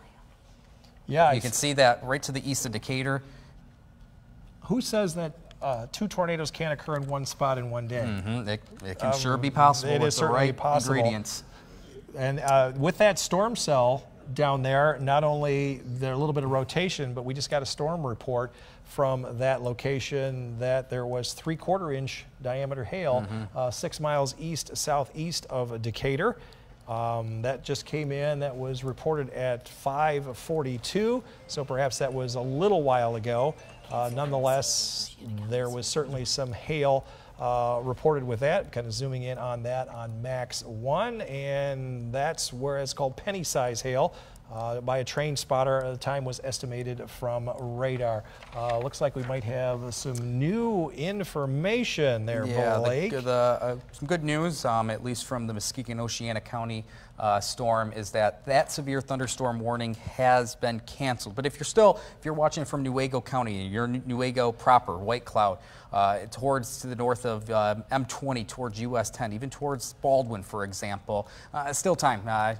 Head inside, let this storm pass. Still a bit on the strong side, but at least from a severe perspective, that warning has been canceled for Muskegon and Oceana County. And now we're looking out of our Muskegon tower camera. And Muskegon, this storm for the most part has passed, and on the back side of that system, sky's trying to actually clear out a little bit. It looks like a rain shaft, or a little bit of a rain shaft there. Or maybe a hail shaft out over the lake. I'm not sure what direction we're pointing. Is that more west? That looks to the west. Okay, some more pictures from Chase down in Colon. There you go. Wow. That's one large piece of hail. You notice it's not always round. No. Because the hail can fuse together to make one large piece of hail. Is that the 4-inch diameter hail? It was close in the vicinity of the Colon area and then towards Union City. Union City was actually where that was at. So that was the same thunderstorm that traveled from Colon to Union City, north and east. That's a great photo. Sometimes if you have a dollar bill, put it in your hand and set it next to it, and then we go, oh, look at that. We can't tell if you have NBA hands or smaller hands. I won't name any people, but yeah, NBA hands could be a basketball size. Basketball size. If that was yes, absolutely. So yeah, great photo. Appreciate Chase sending that in too. We are efforting Jim Hollis, an audio call or a video call from, again, who was it? From Jim. Jim Hollis. If you're ready to open his mic, that's great. Hey, Jim. Yeah, Jim, can you hear us? Hello? Hey, Jim, this is meteorologist Blake Hansen and Chief Meteorologist George Lessons. What were you seeing in the Portage area? This is Chase. Oh, this is Chase, okay. Sorry. Go ahead. Describe what you saw. We live in Colon, and me and my fiance were sitting there, and it was getting kind of dark and whatever, typical Michigan storm. And I peek outside and I say, "Hey, come look at this. The clouds are kind of being crazy. It makes me a little nervous." Well, then, as I keep looking at it, it gets serious, and it pops over the tree line, and then you can watch the tornado. I actually touched down in the field right next to my house, and we watched it. We went to the basement, and then I come back up being nosy, and you could watch it go across the field, destroying trees and houses, and it was just something unreal. And to kind of describe it, at least, where are you exactly located in the Colon area, Chase? Just north of Colon on Corral Road. Okay. Wow, and that was when you were kind of thinking, you were the one that shot that video of the actual tornado. Is that correct? Yeah. Wow. Yeah. Wow. So, was there any damage that you were able to see, or at least anything that appeared where that tornado was at least causing some sort of damage to the area? At my house, a quarter mile down the road, it took the center pivot out of the field and laid it across the road. A guy had just built a new house and a barn, and the barn was destroyed, laying in just toothpicks. Trees uprooted everywhere. Wow. Unbelievable. And everyone, you're safe as well? Is that most importantly? Me and my family are safe, and there's no one that I know of as of right now that has got hurt. Okay, that's good news. There's the track of the storm. If we go to Max 1, there's the track of the storm north of Colon. Yes, that is exactly where it intensified. You can see right there where it went from the light blue to the purple right there. Unbelievable. Real quick, if we still have you, Chase, how large do you think some of that hail was? Baseball size. Baseball size hail, wow. There should be a picture. Yep, we got it on our screen right now. We just, always a little bit hard. We don't know if you have a big hand or small hand, so thanks for putting that in perspective. Baseball size hail, and obviously we really appreciate you getting that picture and video to us, but more importantly that you and your family are safe. And like you said, no one else as now that you know of seems to have any injuries. No. Okay, good. Well, Chase, we really appreciate the quick phone call, and hopefully that this cleanup can be smooth sailing for you guys down there. Really appreciate it. Thank you. Appreciate it. So the warnings for Muskegon and Oceana County have been canceled. Nonetheless, they can still be strong enough to produce the stronger storms up in Newaygo County right now. I don't have any, I'm going to look to see if how long the tornado warnings are still active down to the south. Those are in Calhoun County and points southward down toward Hillsdale. South of Jackson. That is the storm in question right now. It sounds like we're running out of steam. We certainly are not. Our energy level is still very high, but for the greater Grand Rapids area, we just got some ordinary showers and thunderstorms coming through.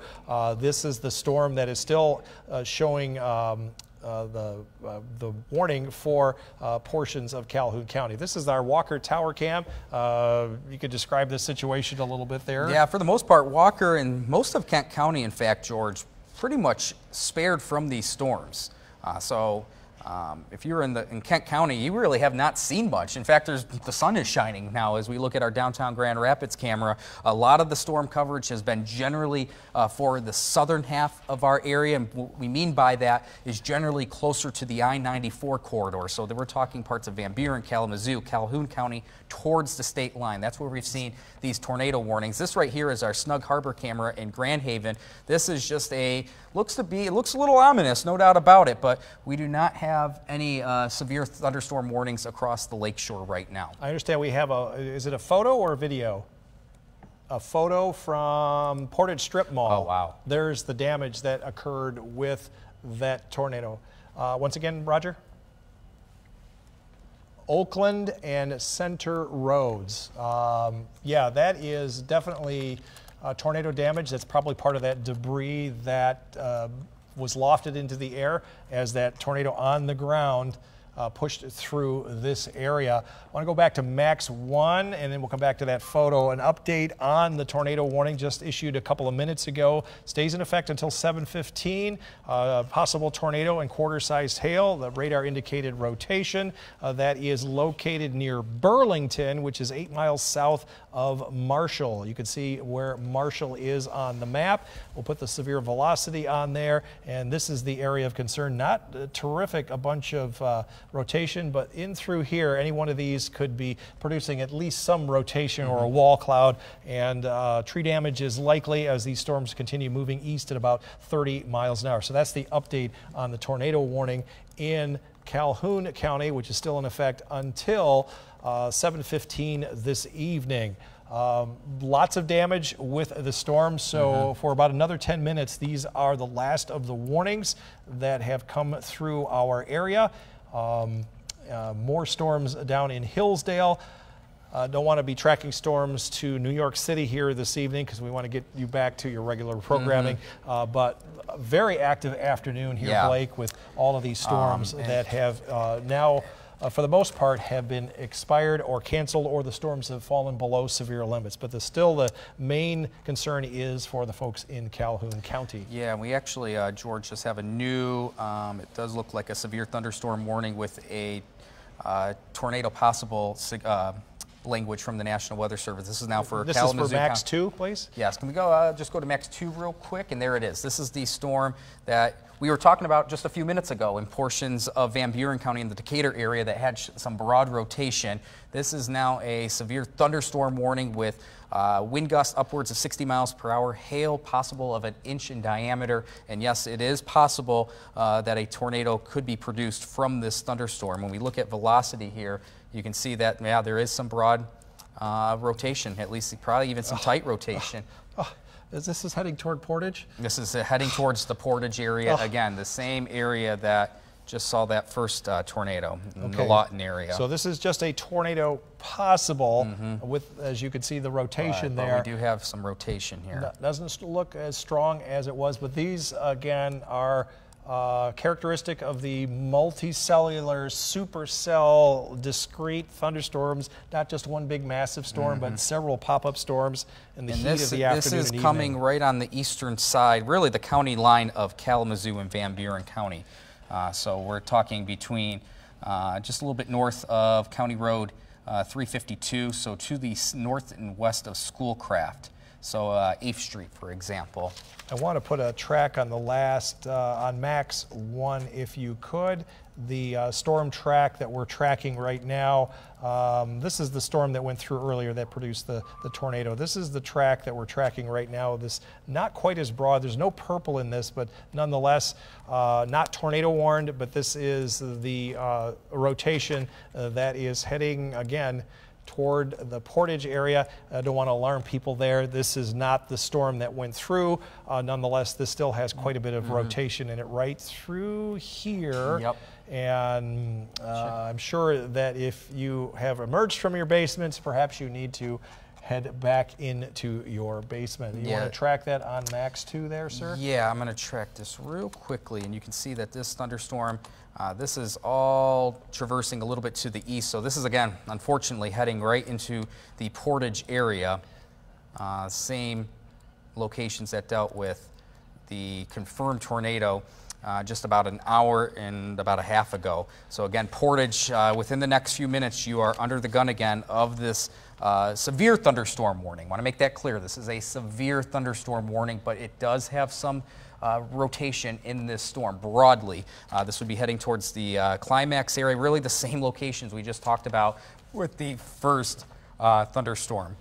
It looks like Juliet and Elena have been here from the get-go, from about 10 minutes before 5 o'clock for our newscast, and they've been gathering information and monitoring from the news department. So we're going to toss it over to Juliet for an update from the newsroom. Yeah, we have been following this the whole time you two have been live on the air here. Our crews are on the way right now. We have 4 different crews to the reported damage. We also have some, take a look, this is video of that FedEx facility that we told you about in Portage.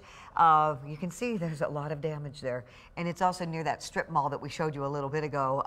Also in Colon, you had heard from Chase, the gentleman who we just had on the line with us. Well, you can see the downed trees. And he was saying a new home and a barn that a man had just built are now sticks near him. But he does not have any reports of anyone being injured. Here is that tornado from Chase, and this was in Colon. You can see the video. Over the fields, he says that they are safe. They did go into the basement. As the Consumers Energy map we've been looking at, and it's all in the Colon area. There are right now 26,419 Consumers Energy customers affected, 195 outages down there in that area, the south of Kalamazoo, Portage, Colon. The red area is 1,000 plus outages, as you can see. So we are, our crews are getting close already. So we were going to assess the damage and be sure to bring you anything. If you have any photos or videos, let us know. All right, going back to George, you ready? Oh, sure. I'm always ready. We have the severe thunderstorm warning. As Blake was talking about, this is for the Kalamazoo region because of a possible tornado. This is a radar indicated storm, not a tornado warning, but a severe thunderstorm warning. Anytime a severe thunderstorm warning is issued, we're always looking for strong damaging winds and large hail, but that does not mean there could not be a tornado as well. So it is, just because it's a severe thunderstorm warning does not mean there couldn't be a tornado. So we have that tornado possible I'm taking a look inside the storm right now, and it does look like this last radar scan a bit broader in the rotation, which would be a great thing. I want to make that clear. Can you point that out to them? Where yeah, that is yeah. at? Yes, that is right there. Oh, that still has a little bit of, see, it's kind of smeared out over the last couple of frames, updating every couple of minutes, of course. That is almost a very interesting radar indication. It's almost a backwards rotation. I was thinking more of the other appendage going the other way. Is that an anticyclonic tornado? That would be the highlight of my career if there was an anticyclonic tornado. We have more video from Chase. Is that what we're going to be taking a look at? Is that what I understand? Look at that. I could write on movies. Holy. It's going to destroy Gensis. Wow. Okay. Yeah. You win. I've never been that close to a tornado before. That is unbelievable. Hopefully that was over uninhabited land. I want to make this clear. This was the tornado in the Colon area, just north of town, that traversed towards Union City. So Colon towards Union City. And this was the same storm that that produced upwards of softball-size hail as well. You saw the multiple little fingers, multiple vortex tornado around the parent one, and that storm has moved well to the northeast of where the current storms are right now. This is the warning that is currently in place for basically Kalamazoo County. It has moved out of Calhoun County. I'm going to try to zoom in a little bit on that storm. There is a little bit of an appendage with that right now. As we stop the rotation, you can kind of see that little bit of appendage. This is where all the damage took place, right here around the Portage area. This continues to move northeast. I'm going to put the radar in rotation loop on that. That's where the first storm went through that produced all the damage. This is following in exactly the same path. Yeah. I don't know if I've seen this very often. This is the rotation right here that is of concern. I'm going to put the storm velocity on that. But as you mentioned just a minute ago, there is not a lot of defined rotation within that. Maybe right here, that is about it. This is very broad. Nonetheless, this is still being storm warned as a severe thunderstorm warning with a tornado possible as opposed to a tornado warning. That is the storm moving east, northeast, approximately at what miles per hour? Probably about 35 to 40 miles per hour. Yeah, absolutely. So it only takes a little more than a minute to get from one point to another. Yeah, and again, this is our main, at least, hazard that could be with this storm, 60-mile-per-hour wind gusts upwards of that, and inch-size hail. So that is what we're keeping an eye on. It looks like the warning for Calhoun County, which is right here. This is the severe thunderstorm warning. We'll change that over to the tornado warning. It looks like, according to the National Weather Service, this warning will expire in less than a minute. So the storms which prompted the tornado warning has weakened slightly, so the warning is going to be allowed to expire. You can still see at least some of the rotation in through here, or maybe it's this one. I'm trying to think. Nope, they don't actually say which circulation they're looking at. It's probably this one up in here. There's really not much left, but there is still some rotation along M60, which is east of Tecontia, southwest of Albion. That's the second storm that has gone through that area in the last hour or so. So again, tornado warning for Calhoun County will expire at 7:15 this evening. Which is right about now, so that should be expiring any second. I'm going to take a look at the larger view. That's quite a bit of color on the radar, and we're going to do a little radar loop here. And this is a new update for the severe thunderstorm warning. This looks like that's going to remain in effect. Yep, they are extending the warning for that Tecontia cell. It looks like that is now, threat is considerable. And we just pointed that out 30 seconds ago. You can see the threat markers up here, considerable threat and a torr possible for this cell right here. You can jump in with the warning details if you'd like. Yeah, upwards. The thunderstorm located about 10 miles south and east of Marshall, so heading just a little bit south of the Albion area, moving north and east at 30 miles per hour. You can see on the top left of your screen that upwards of 70-mile-per-hour wind gust and quarter-size hail possible with this storm. That is radar indicated, and will be around the Albion area at 7:30. That is that cell we just pointed out. That is still the active weather situation. We're going to put the radar loop into motion to show you where that storm is heading. There's so many multiple tracks here that these are moving basically over the same tracks right now. We're going to just do a radar now to show you where that storm is. There we go. Not a lot of rotation with that showing up on the radar. Nonetheless, you can see it very clearly on our storm scan right there, where there is the two colors very close to each other. South of M60, as you mentioned, Blake, this is heading up south of Albion in the next half an hour or so. Not a lot of hail with that, I would imagine. Nope, not a lot of hail. That's our most of it's down southeast of Union City near Tecontia, but the hail potential there is not great. It looks like mostly a threat from wind at this point. Yeah, I agree. Mostly a wind threat. And again, this is really starting to push into Jackson County, which would be outside of our viewing area. But we still have that severe thunderstorm warning. They canceled it for eastern Van Buren County, but the storm itself, still a severe thunderstorm warning for Kalamazoo County until 8 p.m. This is the same area that dealt with the large and confirmed tornado about an hour and a half ago, mostly in the Portage area, right to the north of Portage. This storm is currently at. For the most part, this is just a severe thunderstorm warning right now, but there is some characteristics of rotation with this storm. Still holding on to that, and you can see that right there, George. Yeah, there's still a little bit of broad, even kind of some tightening rotation there over the last radar frame, or radar scan, I should say. I'm going to see if I can put on where the storm reports were for this. Yeah, that's where this is where the FedEx terminal right here was damaged. I believe it's that one. I've got to put on my correct information to show you that this is the 6:06 this evening. Yeah, a FedEx building possibly damaged, possible tornado. And look where the radar tracks are right now, or the rotation tracks. That is going to be tracking just south of there. I'm trying to get it. I got a million things on. Here we go. This is the loop now. Yeah, pretty much. There it is. Yeah, local storm reports right there. It's probably going to come up with square ones. There you go. That's the rotation in that same general vicinity right there. Unbelievable. Within a mile or two. Within a mile or two of that same area. Wow, just craziness. And this is again for Kalamazoo County. In effect, the severe thunderstorm warning.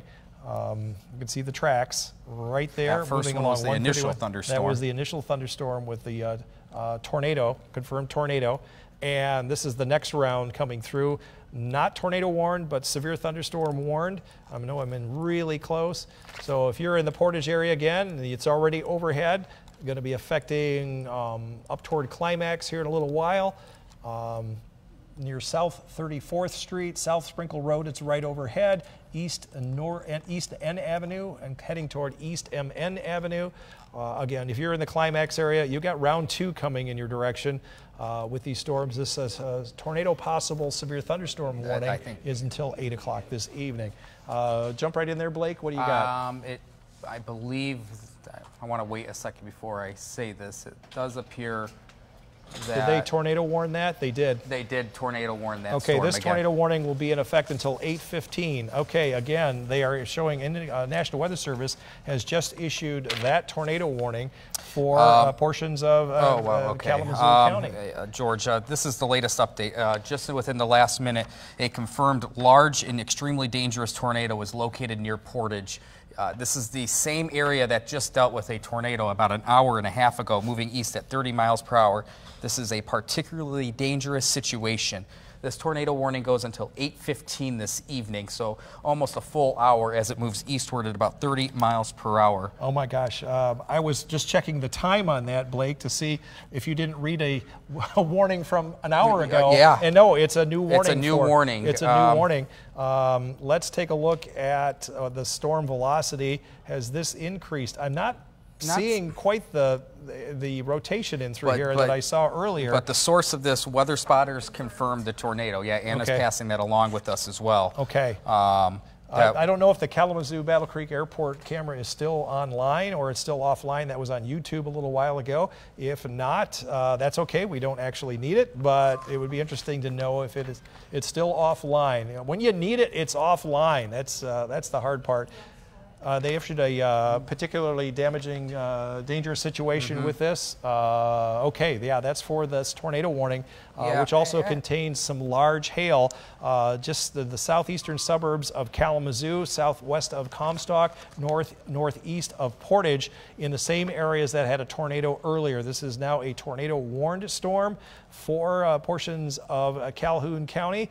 2 trained spotters reported a tornado touchdown in Portage. This was at 7:18 in downtown Portage. Again, this storm is moving rapidly to the east at about, I'm sorry?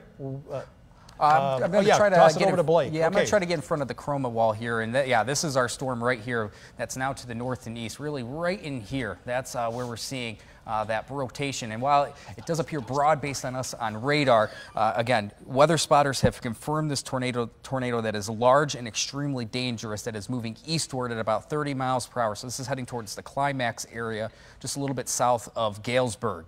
Again, this is the same area that just dealt with a large and dangerous confirmed tornado with damage and even an injury report about an hour and a half ago. This is the same area.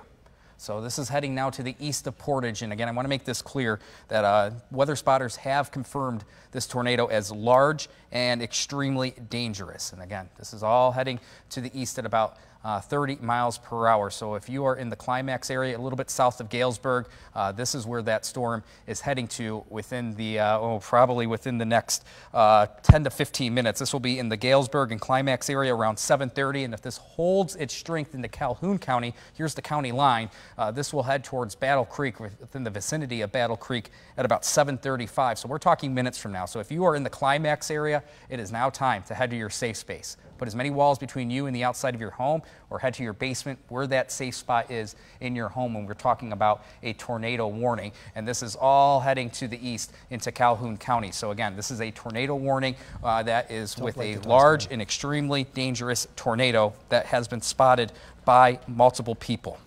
Again, you had shown the area-wide severe thunderstorm warning for that area. Inside that particular severe thunderstorm warning, there is the tornado warning that has the considerable tag to it. Up on the top of your screen there, we have 4 to 5 levels of radar impact tags.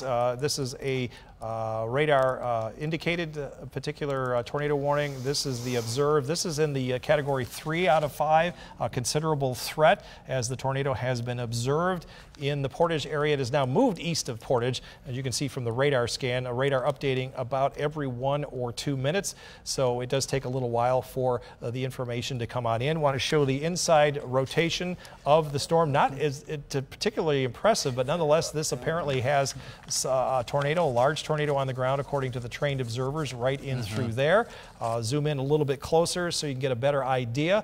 We use the Doppler radar portion of the radar to look inside the storm to see how the winds are coming toward the radar, which would be in the green colors and the outbound. And when you get the particular wind coming in toward the radar like that and going away from the radar like that, this is where you get that rotational spin like that.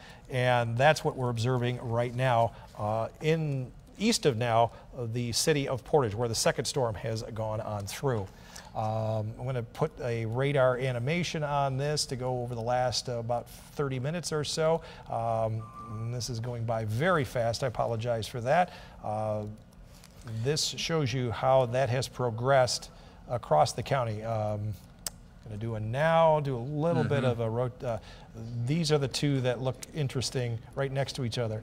Not a lot. Severe thunderstorm warning. This is the new information that is coming in. This is a considerable threat. This is the warning, severe thunderstorm warning for those storms moving through the southeastern part of Calhoun County. You can see the storms from, the warning will be in effect until 7:30, about 4 minutes.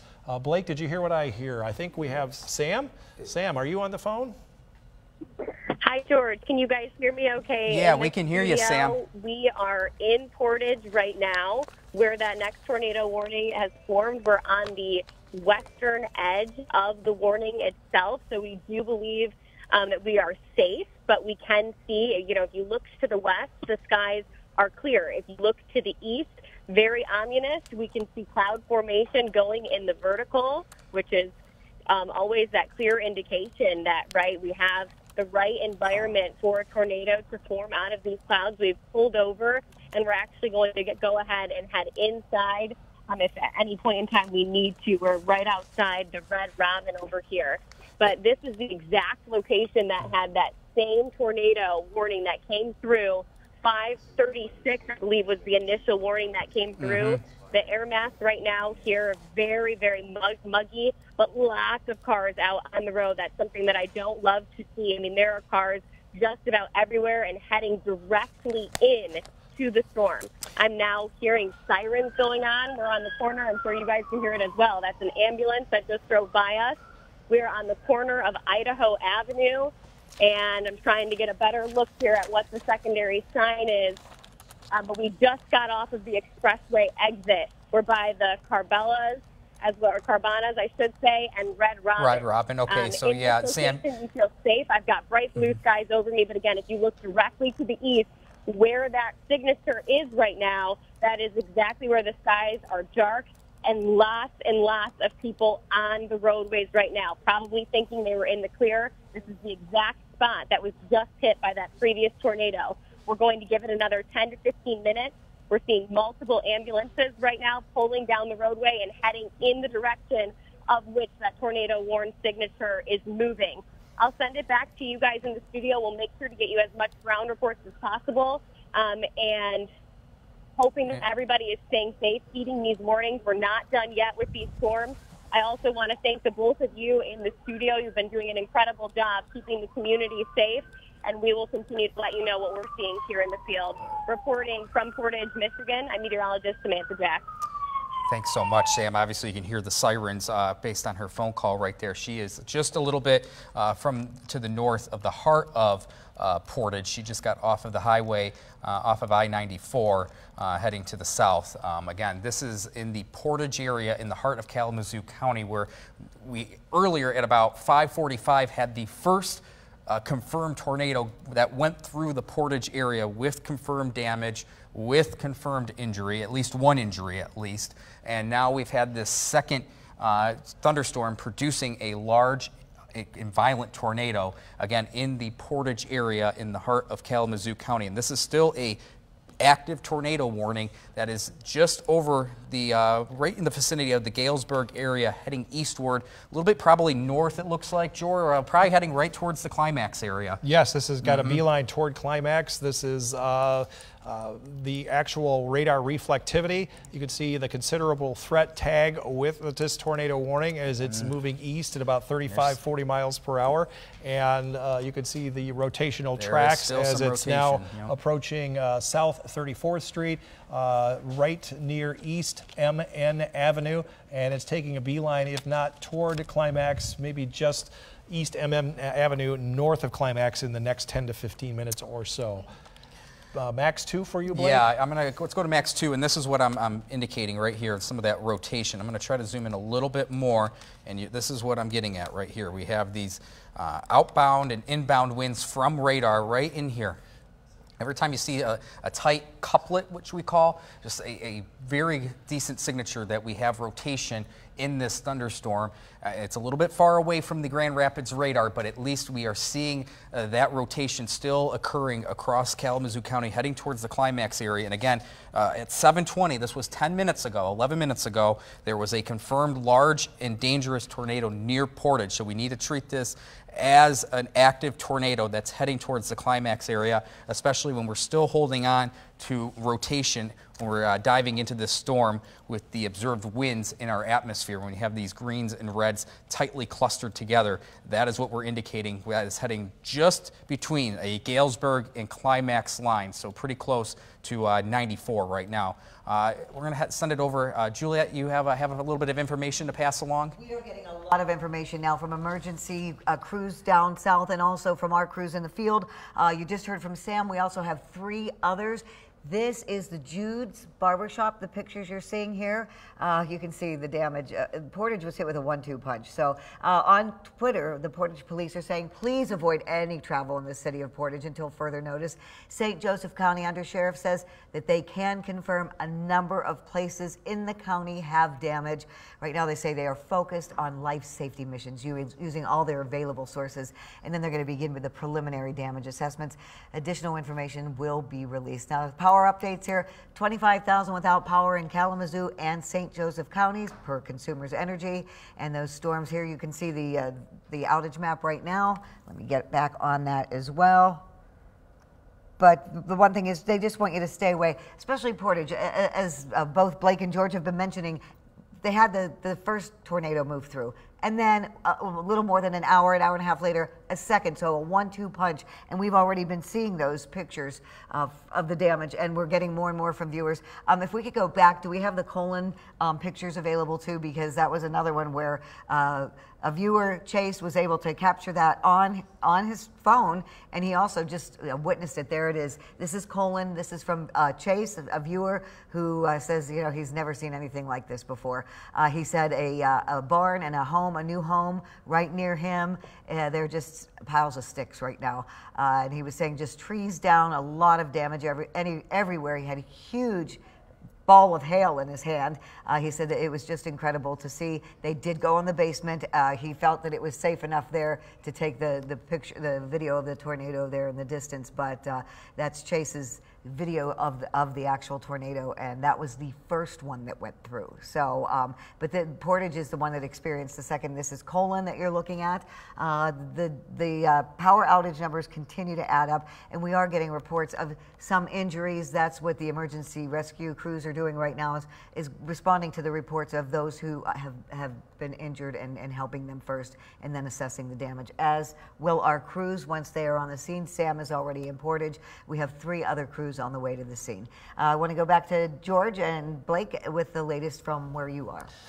Tornado warning remains in effect for those of who just some reason just turning on the TV. This has been an ongoing situation since a little bit before 5 o'clock. Multicellular storms, for each producing tornadoes, at least 4 multicellular storms. This is the latest warning for Kalamazoo County for Climax and Galesburg until 8:15. This is a tornado warning with a considerable threat. This is a Category 3 out of 5 on the warning scale. And looking inside the particular storm, you can clearly see where the rotation is showing up just to the northwest of Climax, right in through here, with perhaps a rotation reaching the ground. I want to say, if you're watching from the Battle Creek area, still have power, still have a way to watch us right now, really want to emphasize it is time to head back to your safe space, either in your home or any building that you're in currently. Even though there is no current tornado warning for Calhoun County, this storm is heading towards the Battle Creek area, which and real quickly, we have meteorologist Samantha Jacks once again on the phone. Sam, can you hear us? Oh, there we go. She's live. She is live. Sam, tell us where you are. We don't have your mic, Sam. We do not have Sam's mic. We'll come back to her when we ever actually get her. There she goes. I think we got her mic now. Can we go back to her, perhaps? Can you guys hear me okay out there? Yeah, we can hear you, yes. Okay, great. We are live in Portage, Michigan. Off in the distance behind us, that is the direction that the storms are moving, so we are in the clear right now. I will say we are 2 miles out from where the heart of the damage has been reported from the first batch of tornado warnings that came out here in Portage right around 5:30 this afternoon. Now this second tornado warning moving away from us, so we are safe. That's why we are standing outside. Skies are actually clear. We can see blue skies above us. Now, in that direction, we have heard multiple ambulances, tornado sirens going off. We have to just get 2 miles down the road to head to one of the locations, which in the case of that FedEx lot that was hit and impacted by that tornado. We also know there's a mobile home park that's been hit. It's just 2 miles away, going to take us about 20 minutes to get there based off of our GPS, likely due to damage within the roadways and congestion.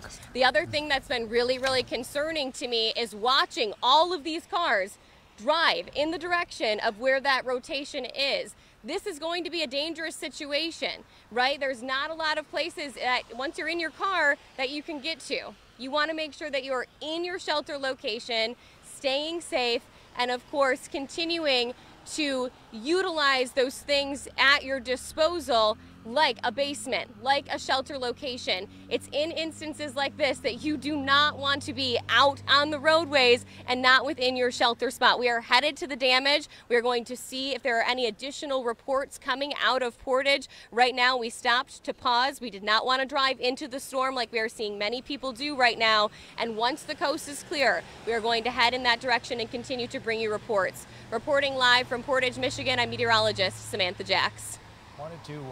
We wanted to highlight where Sam is located. This is the storm near Climax right now. You can see the warning in effect until 8:15, which is for another 45 minutes or so for that storm that is moving through the Climax area. We're going to put the rotational scan on it. You can see it is right here along the Kalamazoo-Calhoun County line. Again, this is approaching Watkins Road, Mercury Drive. Drive, heading into the southwestern suburbs of Battle Creek and maybe even into some of those subdivisions. This is a particularly dangerous situation according to the National Weather Service, so you need to be in your place of safe shelter. If you've come out, as Sam said, you're going to need to go back in. This is, again, part of that storm system that continues to push through that area. Blake, we have an additional tornado warning which is in effect for Calhoun County that has been updated as well. Why don't you read me through that once the graphics come back online. Yeah, this is the same. We just talked about this. Like if you're in the Battle Creek area, time to take cover because now the National Weather Service has issued a tornado warning for Calhoun County until 8:30 this evening. So this is going to go in effect for the better half of another hour. At 7:35, a confirmed large and extremely dangerous tornado was located near Climax, near Battle Creek, moving north and east at about 45 miles per hour. This is a particularly dangerous situation. The National Weather Service does not use this language lightly. We have seen a few of these pop up over the last couple hours now. This is another thunderstorm, another supercell thunderstorm that is producing a confirmed large and dangerous tornado that is now just to the east of Climax, heading towards pretty much the heart of Battle Creek, George. Yeah, this is approaching the southwestern suburbs of that same area that was tornado warned a little bit earlier this evening. And this is just as important to head to your safe shelter space as before. I'm trying to see if there's a little bit of debris in there. I'm starting to see a little bit of that right in here. We want a uniform color. Like this red out here, but this is not showing that, so there is debris lofted, whether it's debris from a previous storm damage or this is new debris being lofted by the storm. Again, this is the area of concern near Climax, moving into the Battle Creek area. We're going to put the radar back on. Most people are, recognize that. This is where it would be raining very hard right now, but more importantly, we're looking at inside the storm where the rotation is, and that is where the rotation is, most likely on the ground as a confirmed tornado. Right near Mercury Drive, I-94, that interchange near Beckley Road. That interchange at 94 and 194. If you're to around the Beetle Lake area, that is a location. It is time to head to your safe space, your shelter in your home or building that you're currently in. And that's the new update from the Weather Service. Not much change, 8:15. Yep. They update this about every 10 or 15 minutes. The storm looks like it is, if I'm looking at the one, Blake, moving into the Battle Creek area, but I don't see. It looked very interesting on the radar. It looked like there was another supercell trying to develop right here. Oh, wow, yeah.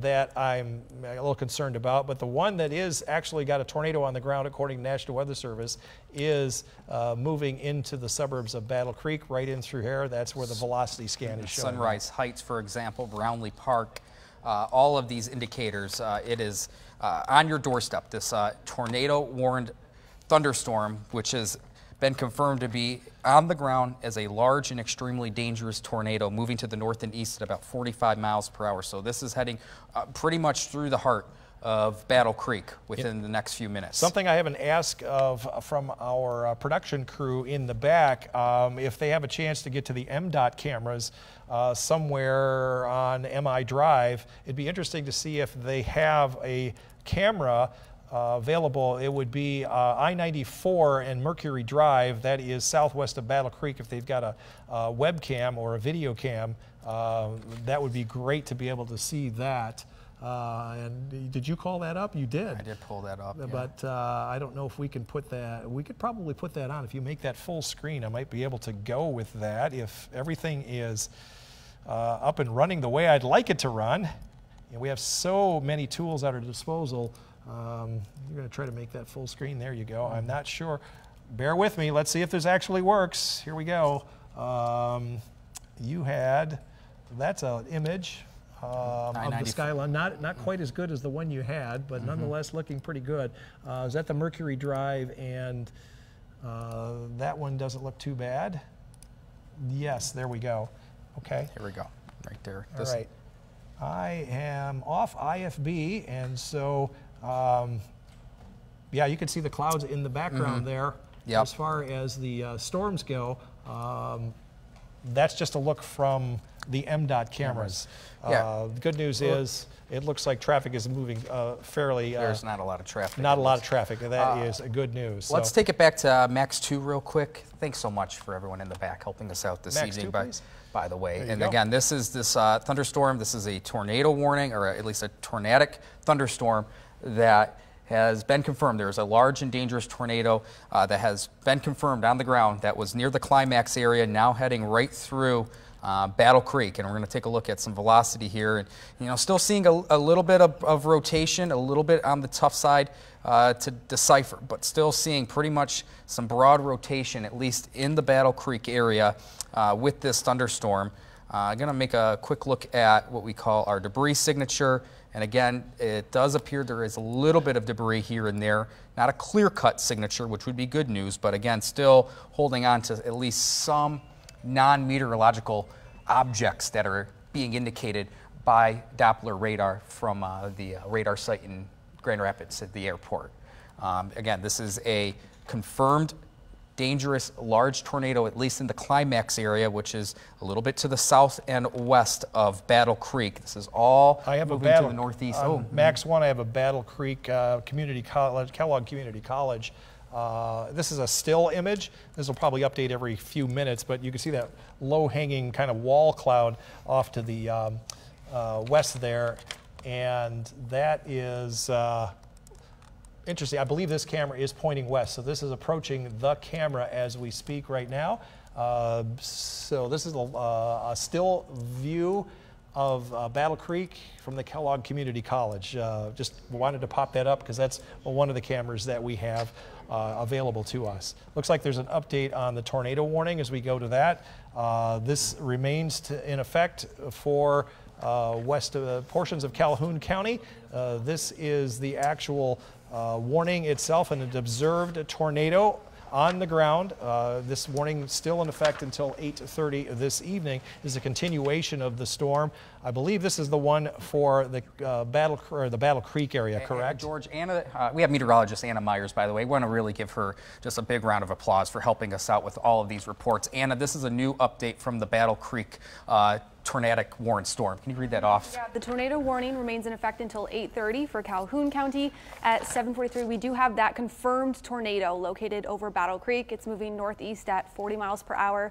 With it, we do have that damaging tornado and quarter-sized hail. So as of now, it is over Battle Creek. Yep, this tornado over Battle Creek and Brownlee Park now through 750, George. So yeah, this is now. You can see the actual debris, not the debris signature, but the rotation right in through here. I could see that some of the gate-to-gate shear with that, not terrifically high. Nonetheless, there is at least an indication where there is some rotational shear, which means there's some spinning going on. This is near Capitol Avenue Southwest, just to the west of southwest of Sunrise Heights. This is in the southern subdivisions of Battle Creek. Second storm you've been warned for this afternoon and this evening. Wanted to see if there was any debris that has been lifted into that area. Yes, you can definitely see some of the debris. I know it doesn't look like much, but you're always looking for just uniform color like this. But when there's all of this, this means that there are shingles, trees, leaves, anything that doesn't look like similar objects, raindrops or hail. This is non-meteorological indication where all of that debris is showing concerning. up. This is a heavy populated area. Yeah, that is a heavy populated area. So you need to be underground or certainly in the lowest place in your building or home. Away from windows, because we've already seen the damage. We've had the reports from Sam that there are numerous emergency vehicles, emergency managers just saying to stay away from that area. And if you can just go back to Max 2 real quick. I'm going to get in front of the chroma key real quick, because I just want to indicate something here, George. He wants to point that out. And I want to point this out. This is what we're talking about in terms of what we're looking at in part of the storm here, is that just to the south of Battle Creek, that is where we're indicating that kind of notch right in here. That is where we're indicating where that rotation's at. I mean, if George overlays rotation, you would see the green and red right there, and that's where the debris signature is. So all of that together gives us the confidence that, yes, this is most likely a tornado, and it is a confirmed tornado that's on the ground right between Battle Creek and the Sunrise Heights neighborhood. Again, all of this moving north and east right towards Brownlee Park. So if you're in the Brownlee Park area, a little bit north of I-94, yeah, right in here, this is your time to get inside. This is on your doorstep within the next minute. So again, this is the rotation. You see the inbound and outbound winds, and right in here, this is non-meteorological objects being detected by radar. So this could be shingles, 2x4s, parts of buildings per se that's being lofted up in the atmosphere. This could be trees, for example, being uplifted into the atmosphere. This is not rain or hail that's being detected on radar like you see some of the coloring to the north and west of Battle Creek. But that's some of the hail potential that's to the north and west of Battle Creek, and that's why those colors are rather uniform compared to what we're seeing south of town. So we're going to send it back over to Juliet. Juliet, you have some updated information for us? Well, I am, and we are continuing to follow the Consumers Energy power outage map. As you might imagine, they continue to go up, those numbers. 211 outages right now. Also, Blake Naftal, who's a storm chaser who used to work here at WZZM 13, was saying that he could see, there's the outage map right now, the areas in red are 1,000 plus, orange 201 to 1,000 people, purple up to 200 people. So you can see, and then the ones that are outlined in green are the areas where crews are already assigned. We have 4 crews now in the area of where the tornadoes touched down. We want to go to Micah Cho. He just arrived in Kalamazoo. He joins us now live. And Micah, what are you seeing? Hey, Juliet, I want to kind of show you. So we're at the FedEx building here off of Portage Road and Stryker Avenue. So let's kind of take a look at this FedEx building behind me. We can see at least from this vantage point, we can see a lot of this roof torn off, and down onto the ground over here, we can see a tarp over a FedEx truck. There's those steel support beams that are kind of hanging off of that building. So a lot of destruction here. I assume there would have to be a pretty significant amount of wind that comes to knock these off. But another thing I really kind of want to point out is what it smells like right now. It smells like freshly cut wood, and that's because a lot of these trees, Eric, let's kind of show, I think more, we can see more over here. We can see a lot of trees down, a lot of that fresh tan wood that is kind of exposed out here. And we have actually seen quite a few FedEx trucks that have been coming in and out, probably back from their daily deliveries, but they're kind of being staged in this parking lot next to us because it does not really look that safe to go over into that FedEx parking lot. We actually can see a FedEx employee kind of guiding traffic in and out of this facility. And this is also right next to the Stryker building over here, which we can also see the building looks fine. We do see, again, a lot of trees down over here, a lot of debris over that way. Actually, Eric, do we want to pan over here? We can see a rainbow coming over a lot of this damage over this FedEx building over here and over that Stryker building. Let's take one last quick look over here down by the road. There are Consumers Energy trucks over here. This intersection is out of power, but we can see a lot of, at least one Consumer Energy truck. I know there was 2 or 3 more that were kind of hanging around in this area. I mean, let's just kind of look at some of these branches over here that are on the ground. And this construction highway sign and that orange cone are also there's just debris everywhere. It's kind of jaw-dropping just to see and kind of, yeah, just take it all in and see all the damage that has happened out here. So we'll stay out here for the rest of the night. We'll make sure we'll send it back to you for now in the studio live in Portage. Micah Cho, 13 on your side. Micah, thank you for that live update. And it's interesting that Micah said the smell, because it smells like wood because of all the broken trees and the wood is the sticks and the houses and just the wood. Also, you notice there was a rainbow as the skies are clearing. Once again in Portage, police are saying avoid any travel in the city of Portage until further notice. They did report initially, I want to read you this, they are calling calling for a full response to the city. Multiple people initially trapped in buildings were the initial reports. We want to go back to George. Now, George, what do you have? Update on the severe tornado warning for Calhoun County. Tornado warning remains in effect, and we were just looking, Blake and I, at the storm velocity, which is the indication of the rotational winds inside the storm. This is a new update.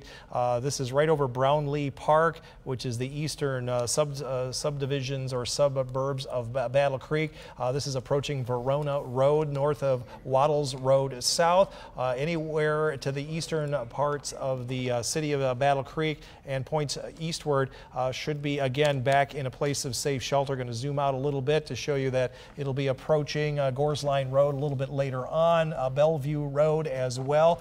These storms moving east, northeast, now at about 40 miles per hour. This is a tornadic tornado, and that's why the tornado warning has been issued for this area. It is radar indicated at this point, so they're not seeing the tornado on the ground, but it has certainly got the rotation associated with it, and it's not any different from when the storms were confirmed to be on the ground versus right now when this storm is radar indicated. So this is in Calhoun County for the Brownlee Park area, approaching Verona Road and Gores Line Road. Yeah, and if there's a couple places, just indicators here: Excalibur Paintball, Smart Start Daycare, Kate's Zoom Groom. These are all places, or at least businesses. If you're located in those that particular area, yeah, this is the time to head inside, or at least head to the safest spot of your house or whatever building you may be located in right now. Again, some locators are the Excalibur Paintball area, Smart Start Daycare,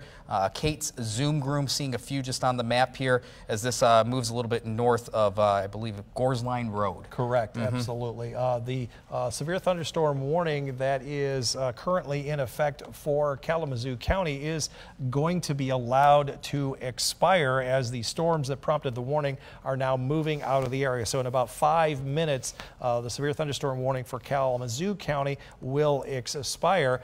Nonetheless, to the east, we still have the severe thunderstorm warning in effect for Calhoun County. This is until 9 o'clock tonight, unless it's canceled earlier. You can see every single one of those storm cells could produce damaging winds or some large hail.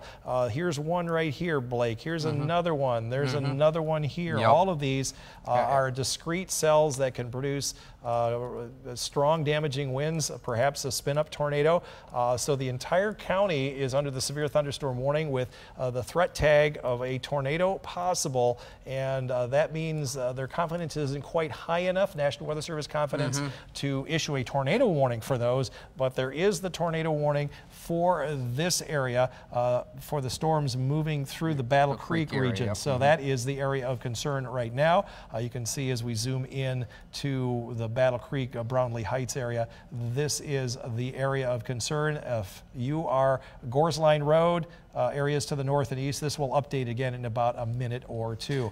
Juliet, you have some new information from the newsroom. We do. We want to go back to Portage because meteorologist Samantha Jacks is live there, and they really have a lot of damage. We continue to hear more and more and get the reports. Sam, you are actually somewhere where a home was damaged. We can see the downed trees behind you.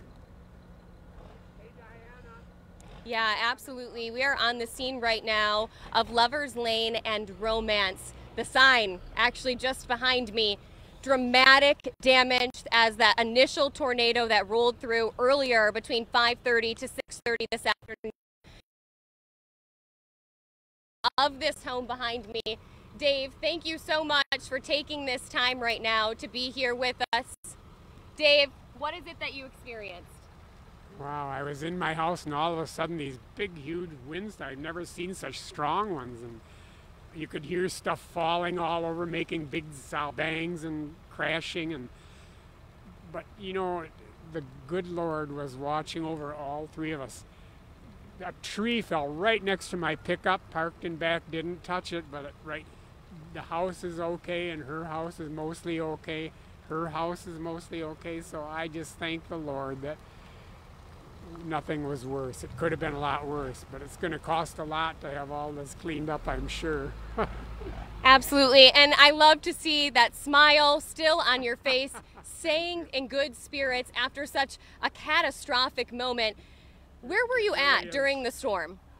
I was in the back of the house there in one of the rooms, and boy, I looked out the window and I couldn't believe all the stuff going by, and it was just kind of scary, really.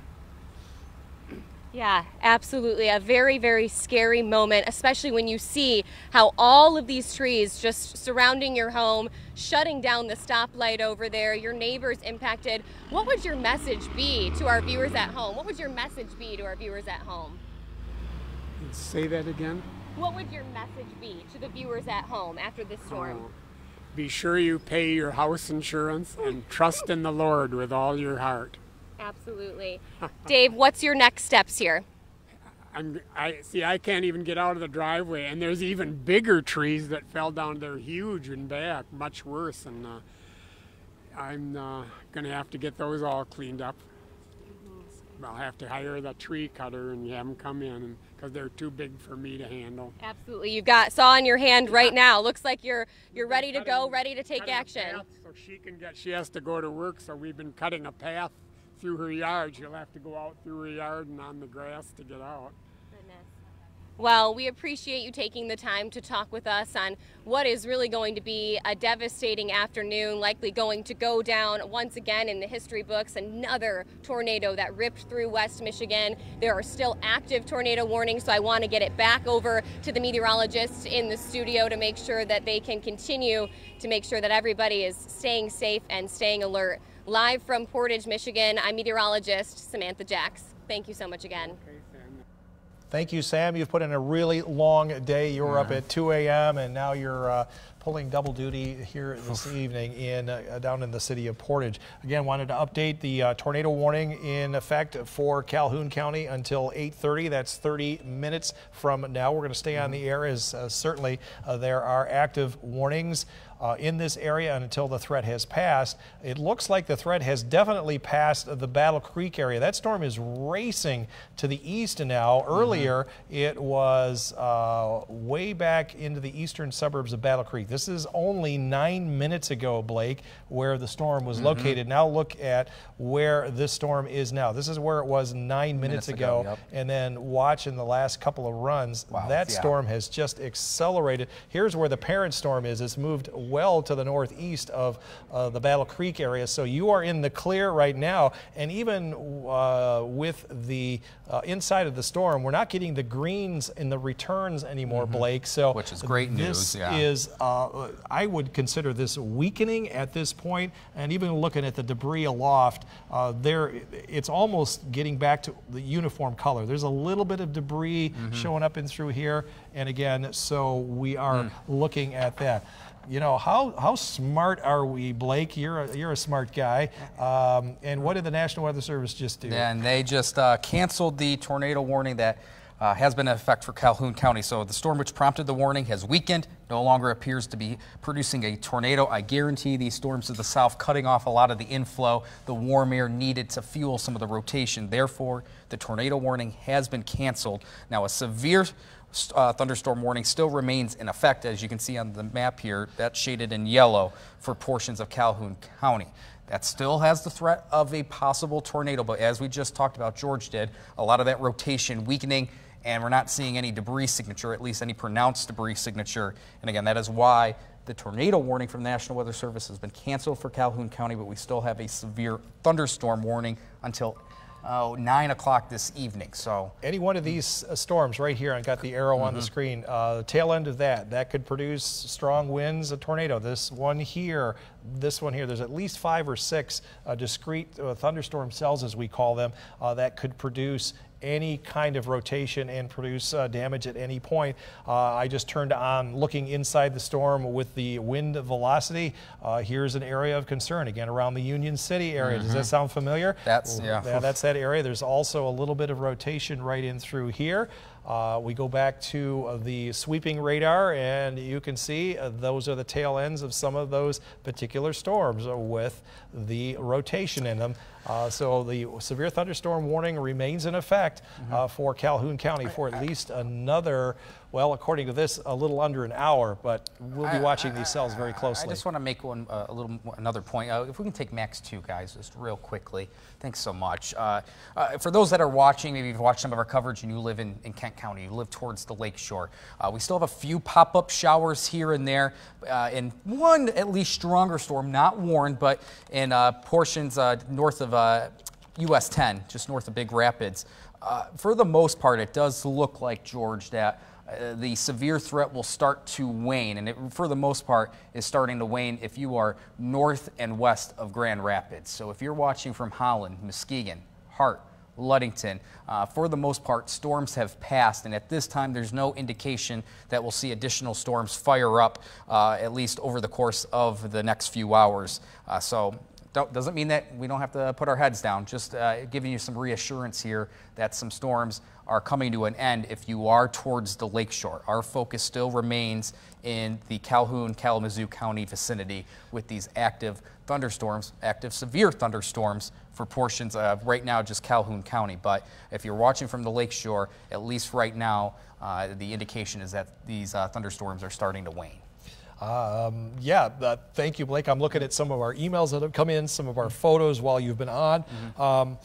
Looking at the broader view here, as you just mentioned, a lot of the storms are weakening, moving to the east, still some pop-up showers, it looks like back to our west. You can still see there are some warnings back in Wisconsin, but we've passed the peak heating of the day. The fuel that helps build these storms is going away. Still a number of warnings. No more tornado warnings here in West Michigan, just the severe thunderstorm warning for Calhoun County. And normally we would start to walk away from our continuous coverage if this was just a radar indicated storm. Correct. But because of the history of the storm so far today, this still has a tornado possible in it, and we want to stay on the air until we get clear of these radar indicated tornado possible storms. If there are people that are just joining us over the last 15 minutes, we've had several confirmed, at least a couple, I should say a couple as of now, confirmed tornadoes across West Michigan,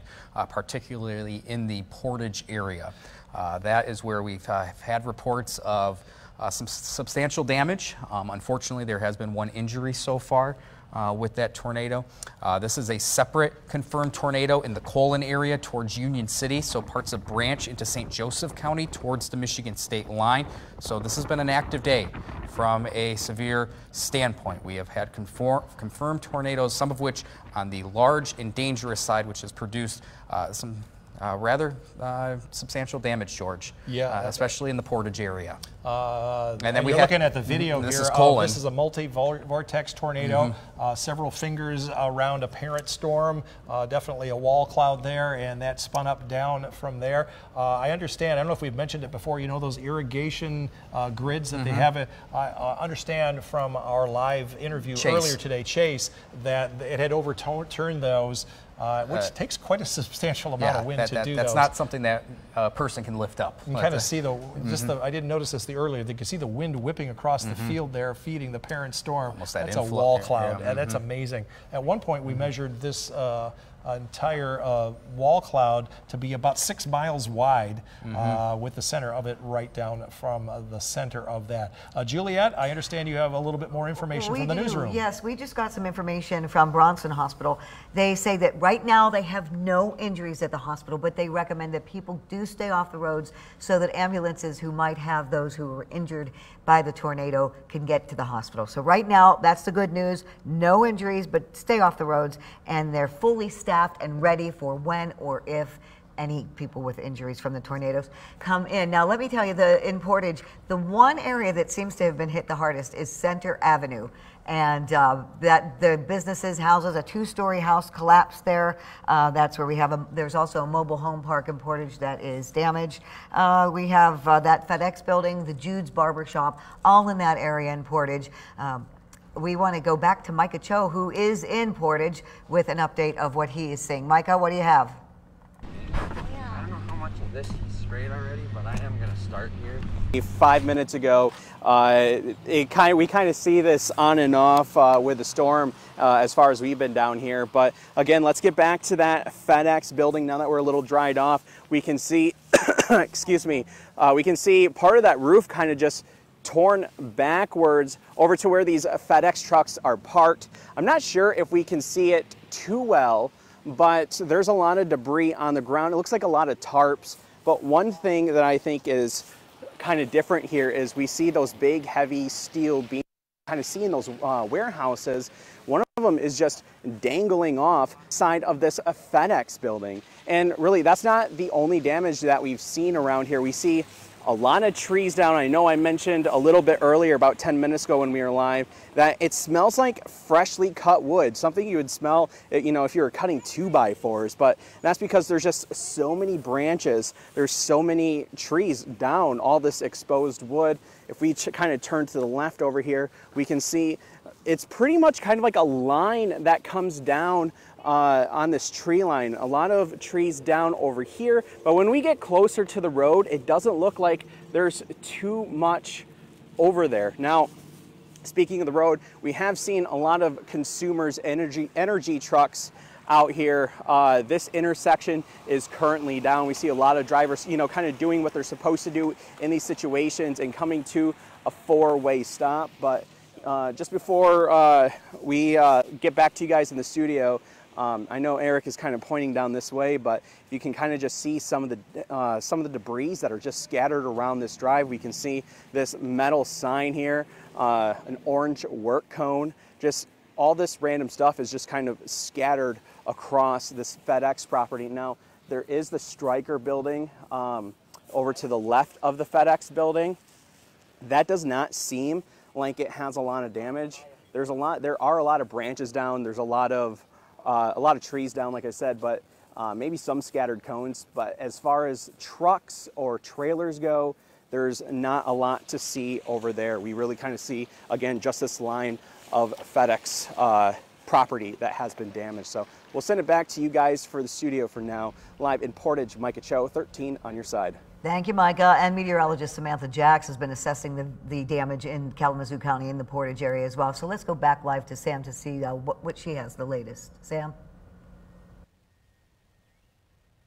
Juliet, we spoke with Dave just a few minutes ago, who's the owner to the home of the Right to Me. Now, behind me is some of the damage that he was referring to. He is working hard, trying to clear the path of trees in order to allow his neighbor to get out and go to work. Talk about real community impact, the community coming together early on in the moments of this catastrophic event that happened to them here. And the damage, this is just a snippet of it. We have a reporter, Kiara Patterson. She's walking down the street right now because she can't even get through in her car to get past. We're currently at Lovers Lane, and that's the area where things are just completely backed up in traffic. Now, I know that signal is a little bit tough out here, but I want to try to walk and show you a little bit of the damage that came from this storm. We know that the tornado warning went into effect right around 5:36 this afternoon.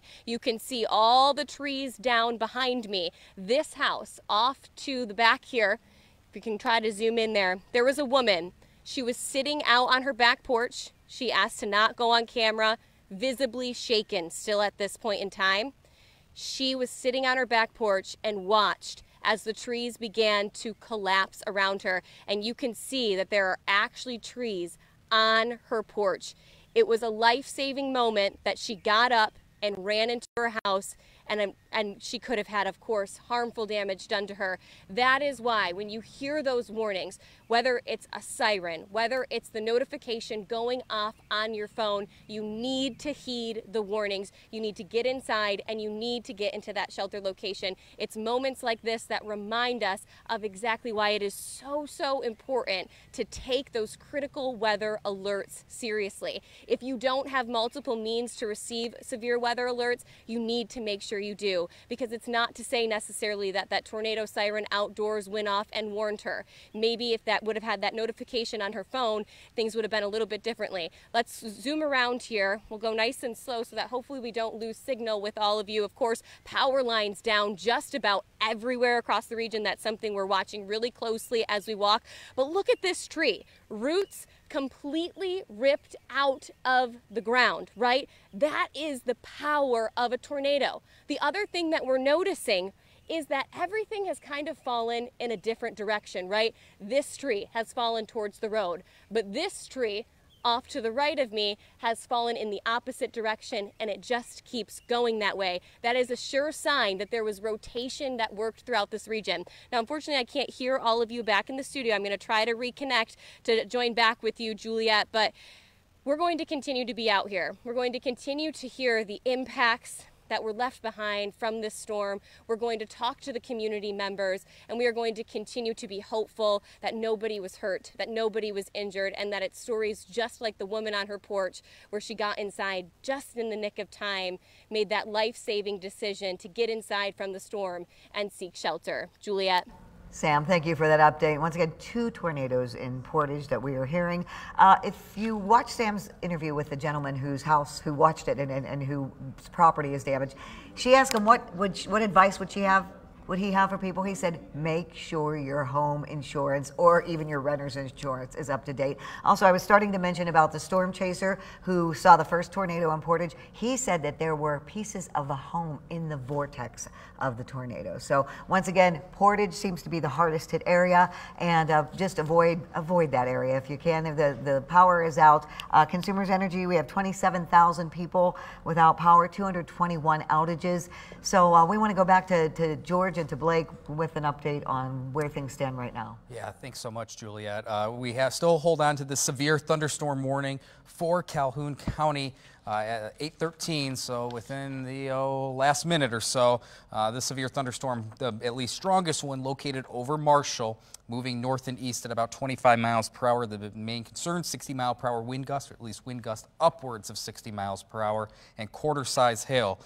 George, if there's one good thing here, and of course we are still dealing with a severe thunderstorm warning, but at least at this point, no characteristics of any possible tornado, at least with this severe thunderstorm. At least according to the Weather Service. Anyway, to the Weather Service, yeah. I'm looking at some... we have a couple other storms.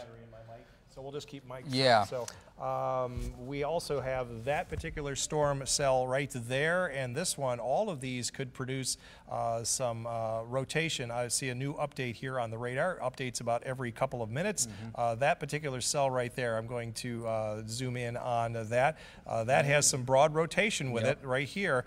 Even though this is not a radar indicated storm, there is still some rotation there, and those storms could produce some winds, very strong winds once again. That is north of Teconcha.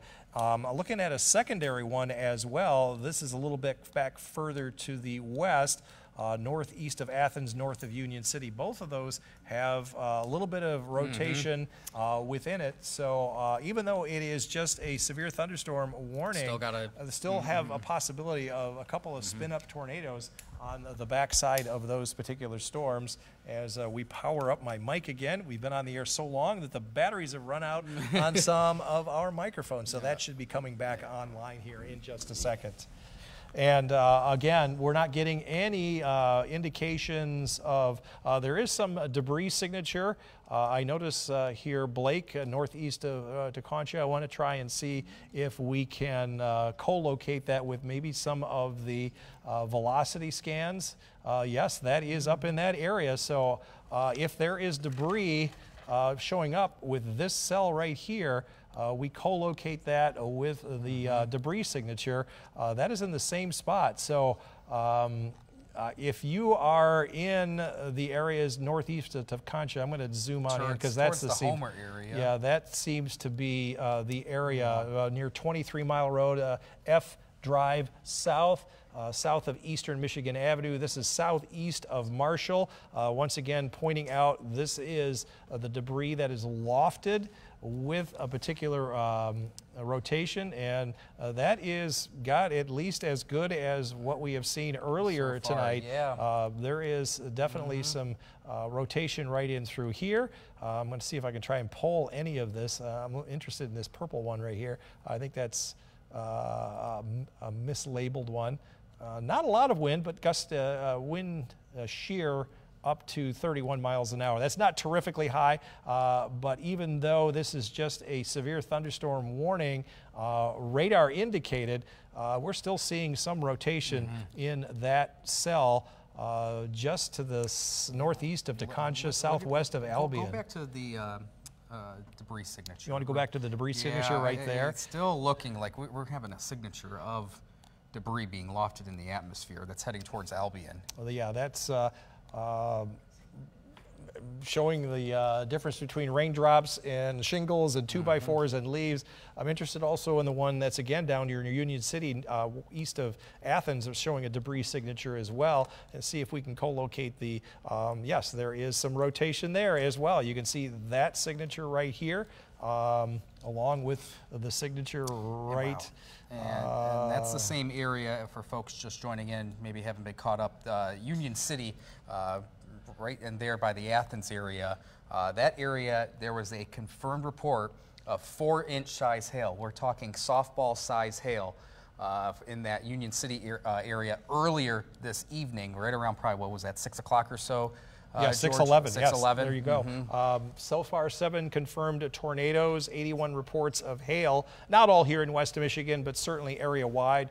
32 reports of wind damage with the storms that have moved through so far. So just to recap for Calhoun County, we have the severe thunderstorm warning in effect until 9 o'clock this evening. Even though there is not a tornado possible with this storm, it is a radar indicated storm, and we are getting indications on radar that there still may be some rotation in the storms, especially this one right here to the northeast of Tecontia heading toward Albion or south of there, and the one in Union City. This is on the southeastern portion of our viewing area, but nonetheless the threat has pretty much passed for a good portion of the rest of West Michigan. Yeah. I wanted to zoom on out because I don't want to I want to be able to show you that there are still some storms back to our north and east. Let's put the radar animation back on. So you may still be getting some thunder and lightning, but the real severe weather threat still remains to the southeast down toward the Battle Creek area. I notice there's a lot of storms well to the north of Big Rapids right now. There's still some small pop-up showers and storms back in Wisconsin, but this is the leading edge of the severe weather moving through. Yeah, once we see this go through, probably within by around 9 o'clock or so, the bulk of the severe weather threat here at home, for the most part, should be coming to an end. Again, we still have this severe thunderstorm warning in Calhoun County, and at least to George and I, there is still rotation and at least some debris being lofted up in the atmosphere in the Eckford area towards Albion, if you're familiar with that, south and east of Marshall. This same storm heading towards Jackson County. So again, this is heading outside of our viewing area once it does so into Jackson County. But again, Eckford into Albion, that is the locator of at least some debris being in the atmosphere, at least radar trying to detect that. South of Albion. As far as the strength of the storms with hail, each one of these still could produce some hail, but not the softball size hail we just talked about. 32 is I would say equivalent maybe to nickel-size hail, maybe dime-size hail. Yeah. Don't think there's going to be much more than that.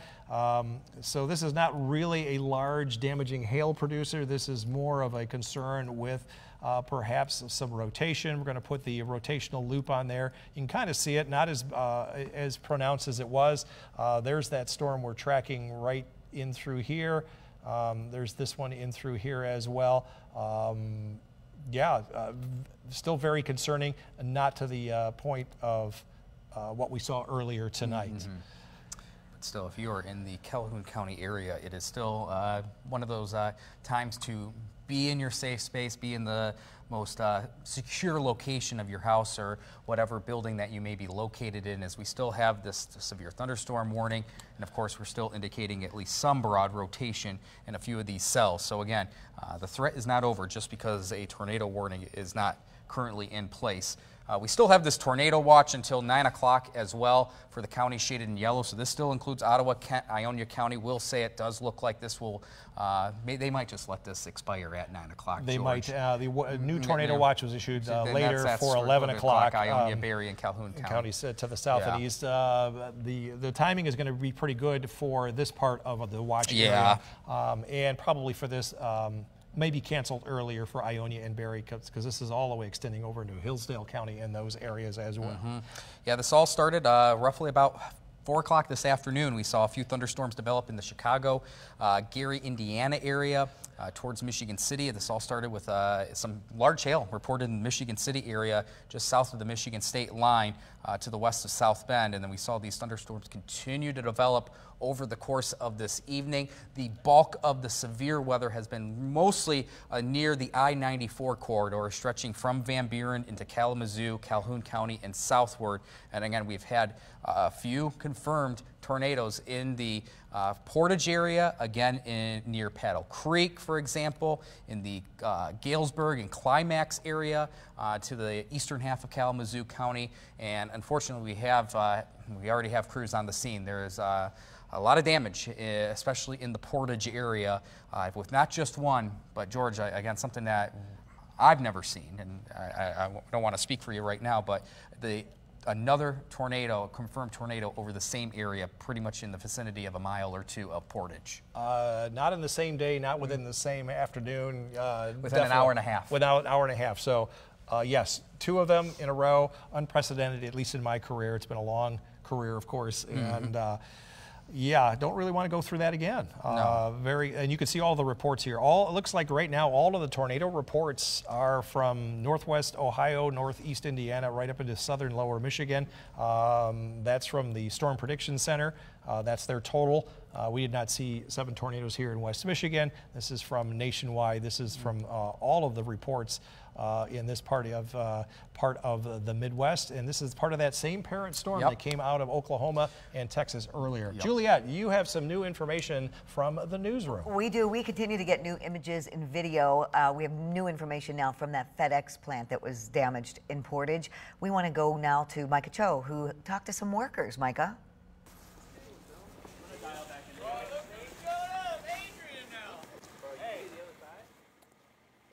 Well, we can see the workers are safe, which is good. Glad to see that. The actual facility is damaged, and we're going to show you some really remarkable video too from the FedEx plant. But first, we want to go to Kiara Patterson, who is outside the mobile home park that was also damaged by the tornado. Kiara?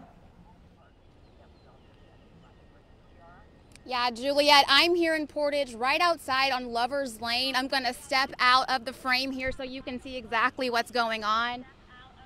Right now, multiple cars are really backed up on this lane area here. We've heard from residents in the area that multiple people have been stuck in their homes and buildings. Cars have been on their sides, wires and poles are down. Even the street of Romance Road is now in a neighbor's front entryway. Cars are on their sides, like I said. Multiple buildings have collapsed since the start of this tornado, touching down here in Portage. Power extension cords have snapped, and there have been a safety hazard to many people walking and driving along this road. Traffic lights are blinking red and yellow to caution drivers that they need to stop and be aware of their surroundings. Residents say the community has really come together to help people and support one another in this endeavor of building a community asset for what's going on. And we'll have more coverage soon of this. Right now, live in Portage, Kiara Patterson, 13 on your side. All right, Kiara, thank you. We will continue to get updates from you throughout the evening. We do want to go back to that FedEx. The FedEx, this is new video we just got of the FedEx facility. Watch this. I'm just going to let it play out.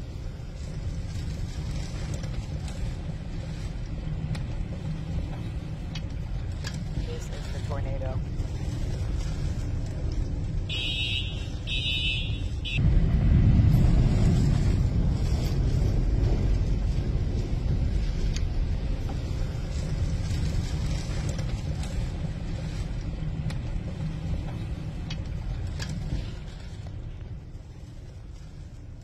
And that video was taken by Josh Mann, and it's just incredible. You can just see the force of the winds. And our Micah Cho is outside the FedEx plant, and you did speak with some workers. We saw just a couple of minutes ago. Micah, what can you tell us? Yeah, hi, Julia. Again, we're at the FedEx plant here in Portage, and I actually have two of these FedEx employees here wanting to talk to me about the storm. So can I have you guys real quick what's your guys' names? I'm Robbie. I'm Steven. And so what were you guys doing during the storm that happened just hours ago? I was in the process of just trying to continue and finish my route at the time. I had probably close to 15 stops left, and I was trying to prioritize the pickup because that's the big deal for us as contracted divers. And so at that time, I looked up and I was like, things are not getting good. It's getting really windy. The weather's getting really, really bad, really, really quick. So at that time, it was more about seeking shelter for me and caring about myself. So what time was that around? I want to say it was close to 4:30, maybe. It could have been a little bit after that. I didn't really pay attention to the time at the moment. And when did you guys get back? I mean, I got back about 5 minutes after the storm came in. I caught the tail end of it. It wasn't crazy, but I did come in through the storm, and wind was howling. It was blowing against my truck. It was extremely loud, and especially in them big trucks, they're loud. Yeah, what's it like being in one of your guys' trucks with a storm just coming through like that? Loud. It's the best way I can describe it. It's loud. It's annoying, more or less, especially in the back. They leak all the time, so, I mean, it was water everywhere.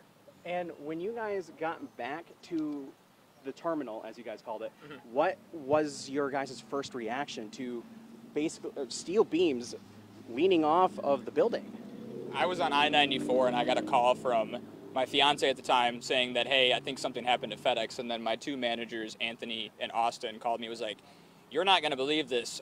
The terminal has been destroyed. And I'm like, what? And then I was still probably just past Mattawan at the time, just trying to get here as quick as possible. Obviously, due to the conditions, I had to drive as cautiously as possible. But once I got here, I was more shocked and just couldn't believe that out of all the buildings and factories on Portage Road here, that we were one of the only ones that were hit as hard as we were, from my knowledge at least.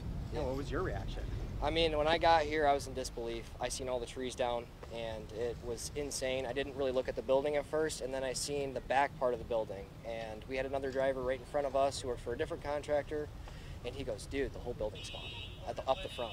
At front, it's gone. I'm like, what? You're joking with me, right? He's like, no. We walked up there, and the whole front of the building is caved in. It was incredibly, I couldn't believe it. I was insane. The traffic right here was backed up, so it was just crazy. I couldn't believe it. I can't believe it still, actually. What was worse, kind of the back of this building or the front of it? The front, by far. The front side is completely caved in. We're not sure how bad the back side is, because normally when we pull in, excuse me, we come around through here and then pull in the garage.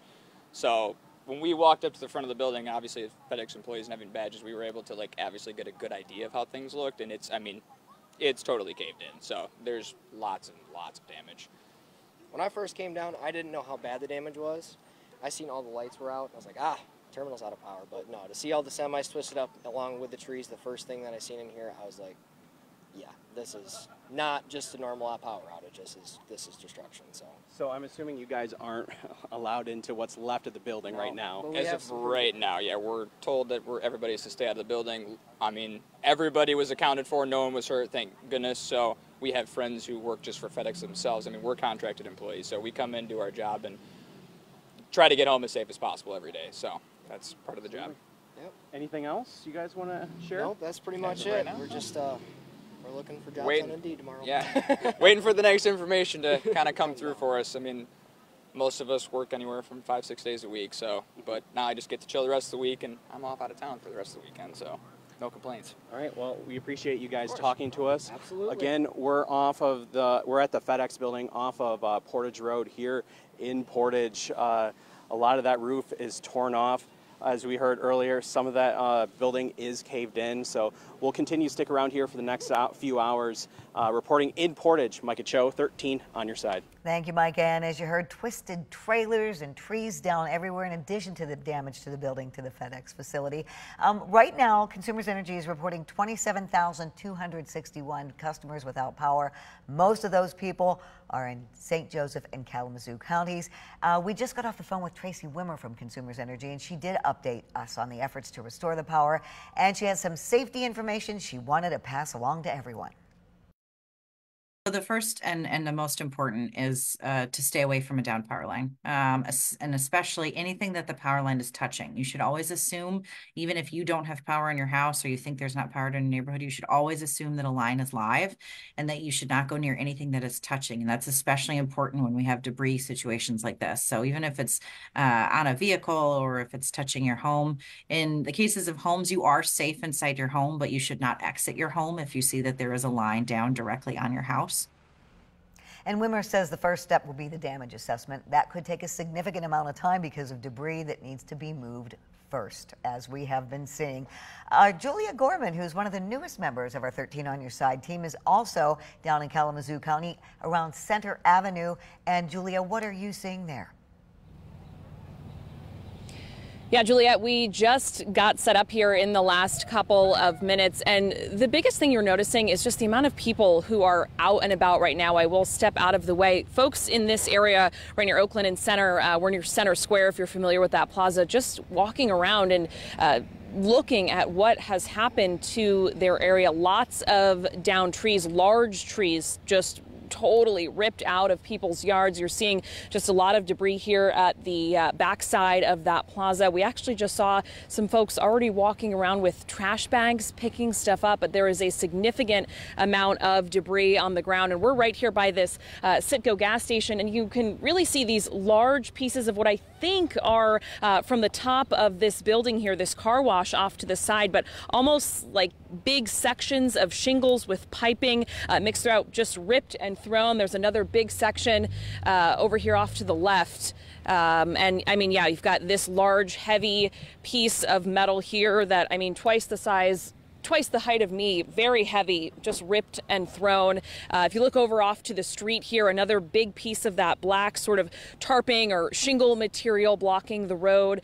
Lots of folks just walking around right now, assessing, people on bikes, scooters, driving around. The traffic in this area is pretty significant right now here on Oakland. It took us quite a while just to get probably a mile, half a mile down the road. So certainly very difficult to get through this area. Again, we just got here in the last couple of minutes, so we are going to work and try and just talk to some folks about what exactly they're seeing and dealing with right now after these storms. So we will be sure to check back in with you in just a couple of minutes. Live here in Portage, Julia Gorman, 13 on Your Side. Thank you, Julie. And once again, Center Avenue has the most significant damage that we've seen so far to businesses. We just got this into our newsroom. Portage schools are closed tomorrow. That announcement was just made. Also, the Battle Creek City Commission, they canceled their meeting for tonight as well. We want to go back now to meteorologist Samantha Jacks. She is at Oak Brook Estates, I believe is where you are, Sam, and there's damage there as well. I can see it behind you.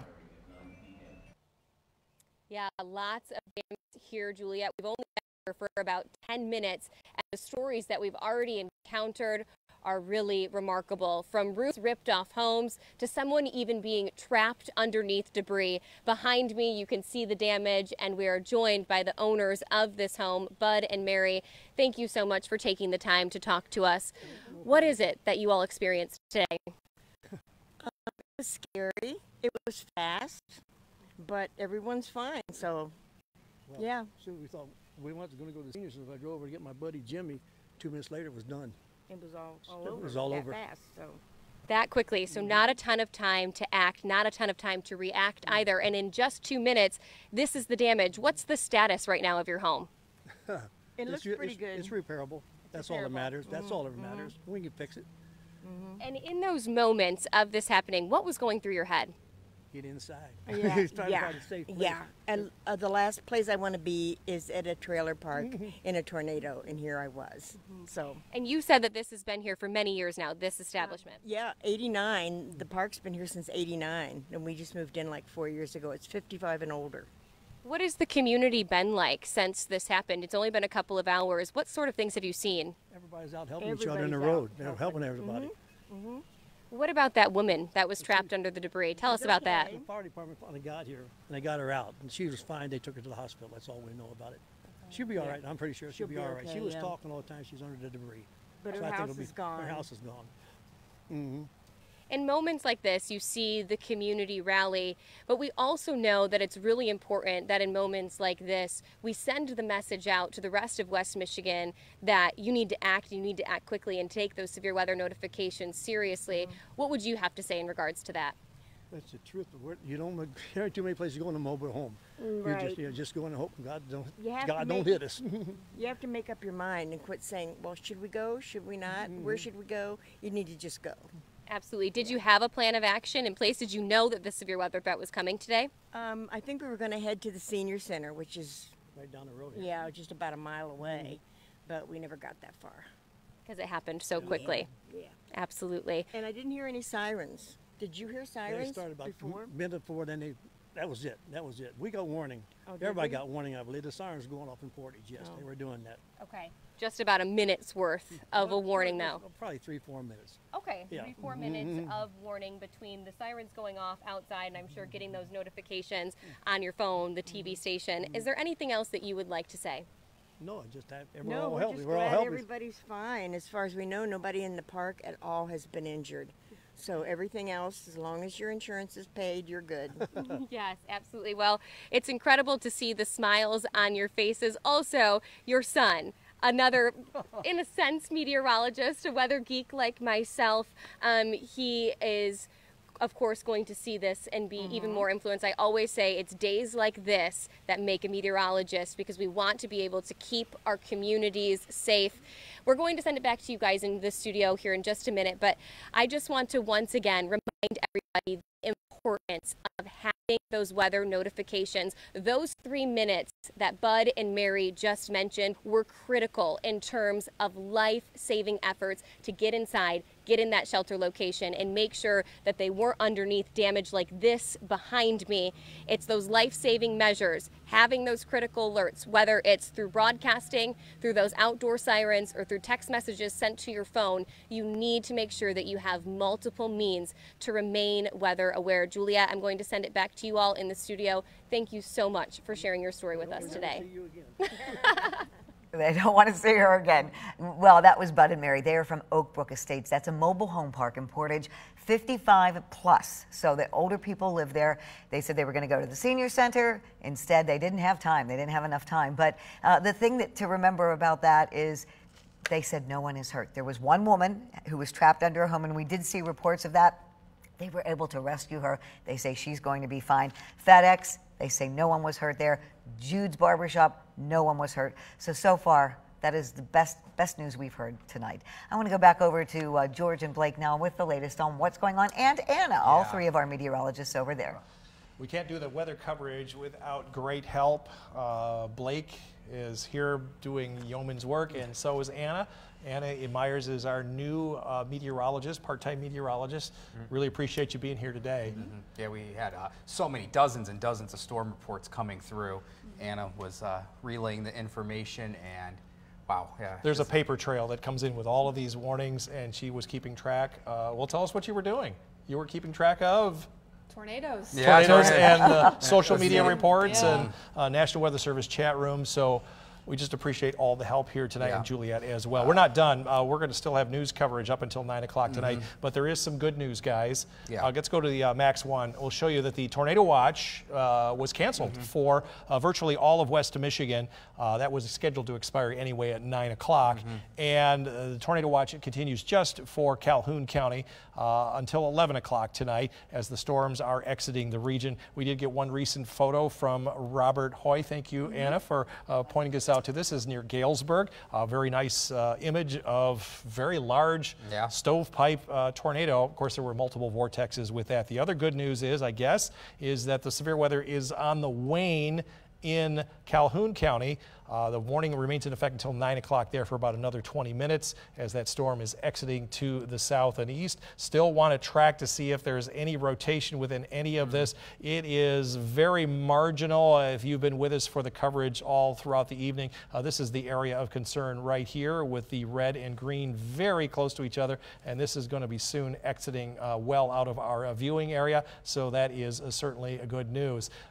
Zooming on out to the rest rest of the viewing area. We're going to do the radar animation for all of our folks back to the north and west. There are still some scattered storms back to the west. You could describe those, Blake, and if you want. Just more of your run-of-the-mill showers and a few thunderstorms back in Wisconsin. We are not expecting any additional severe weather, at least through tonight as of now.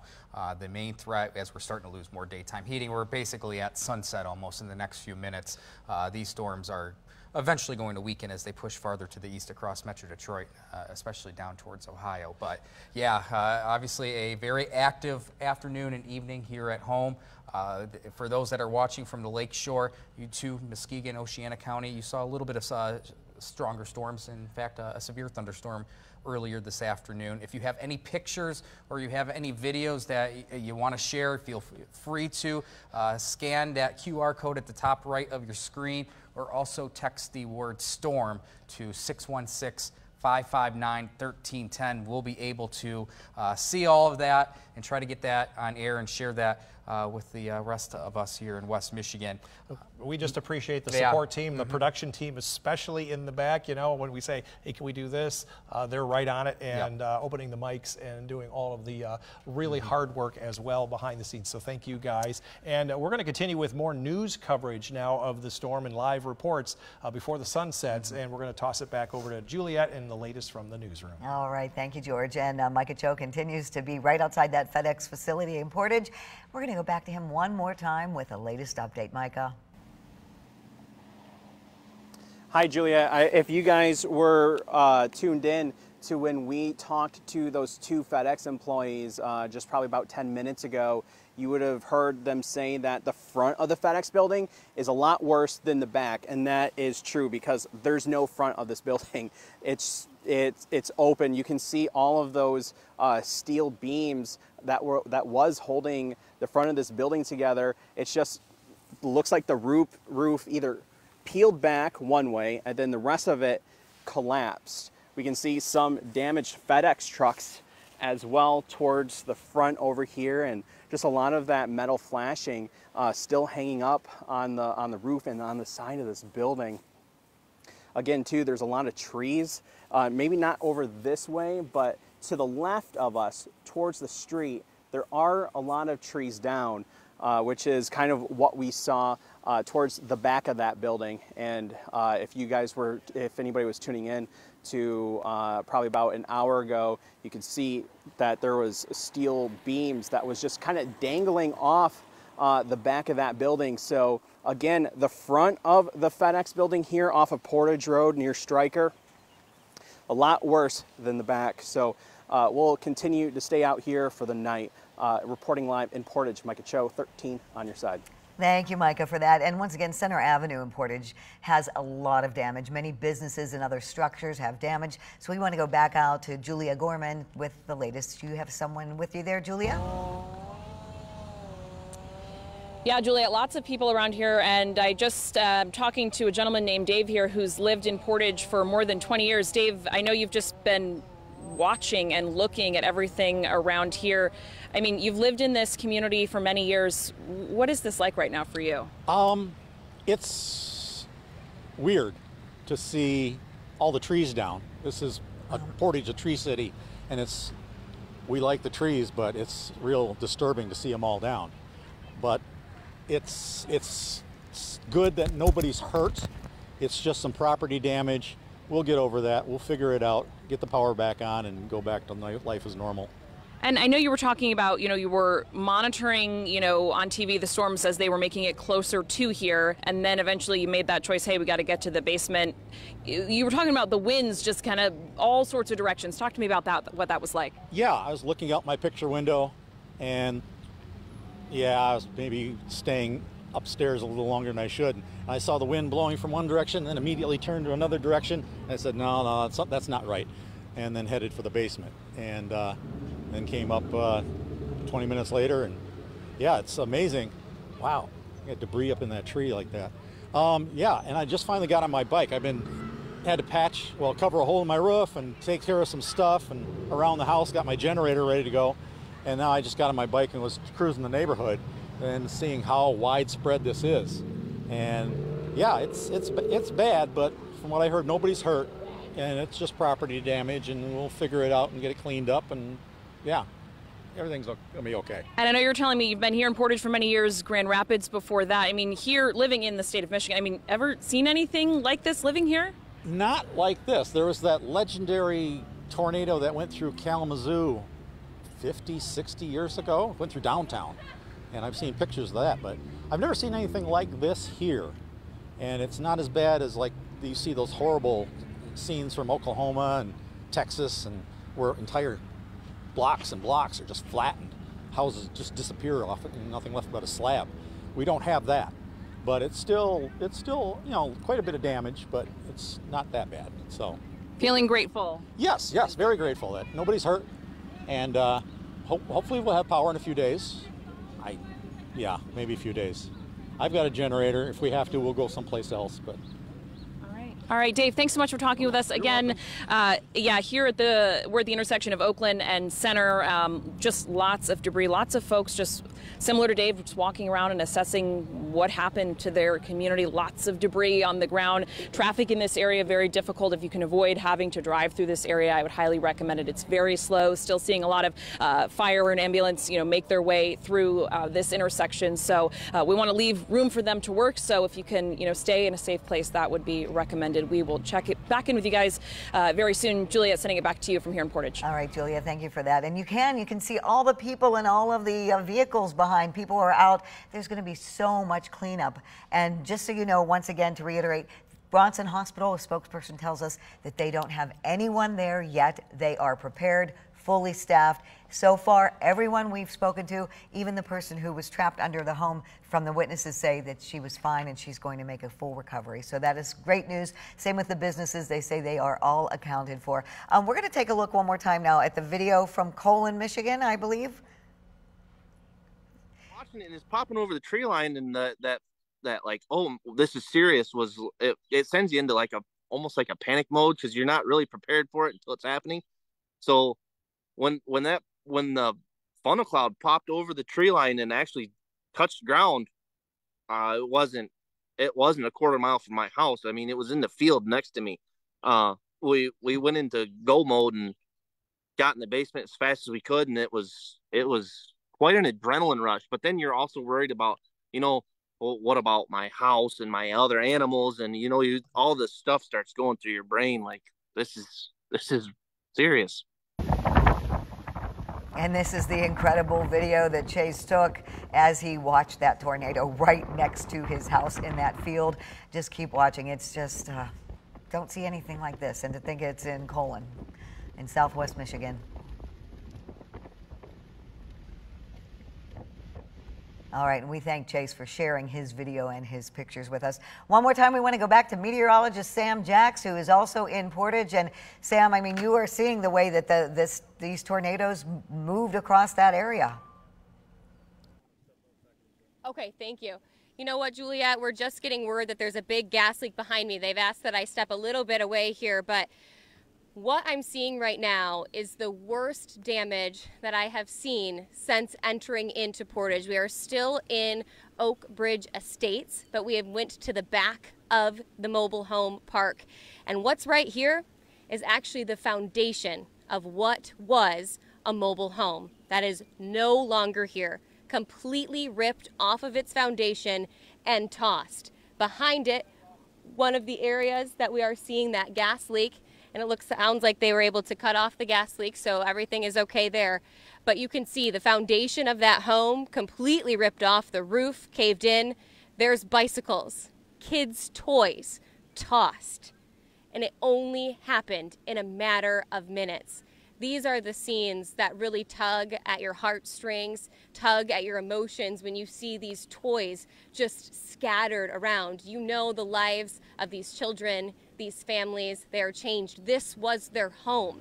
Another thing that we always talk about consistently is how mobile homes never have a safe location. And it's where I'm standing right now on this concrete slab that no home attached to it. That is exactly why we say you need to find an alternative location in the case of severe weather. We cannot stress that enough.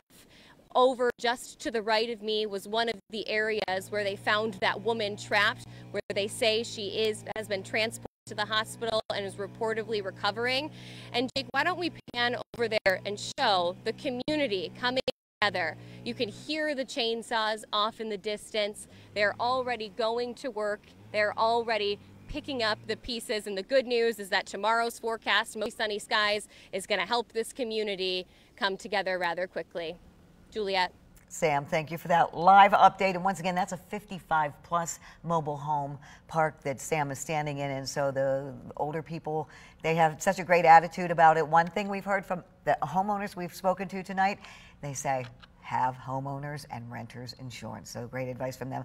Sam also mentioned that there's a gas leak behind her. So there is so much cleanup to do, a lot more to do, and a lot more assessment of the damage. We know there's going to be a lot more. So we're going to break away from our live continuous coverage right now. Our crews are going to regroup. We're going to get our newscast together, and we hope that you will join us for continuing coverage coming up at 11 o'clock. Thanks so much for being with us.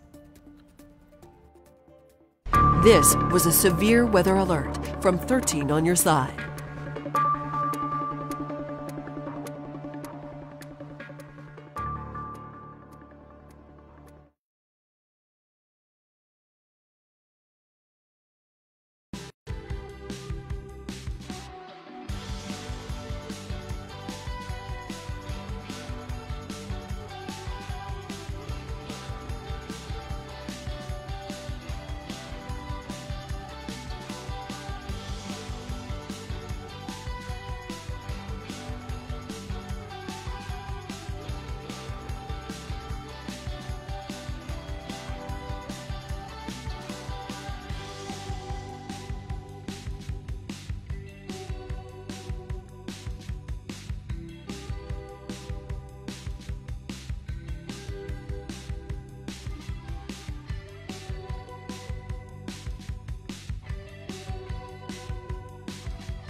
Bye.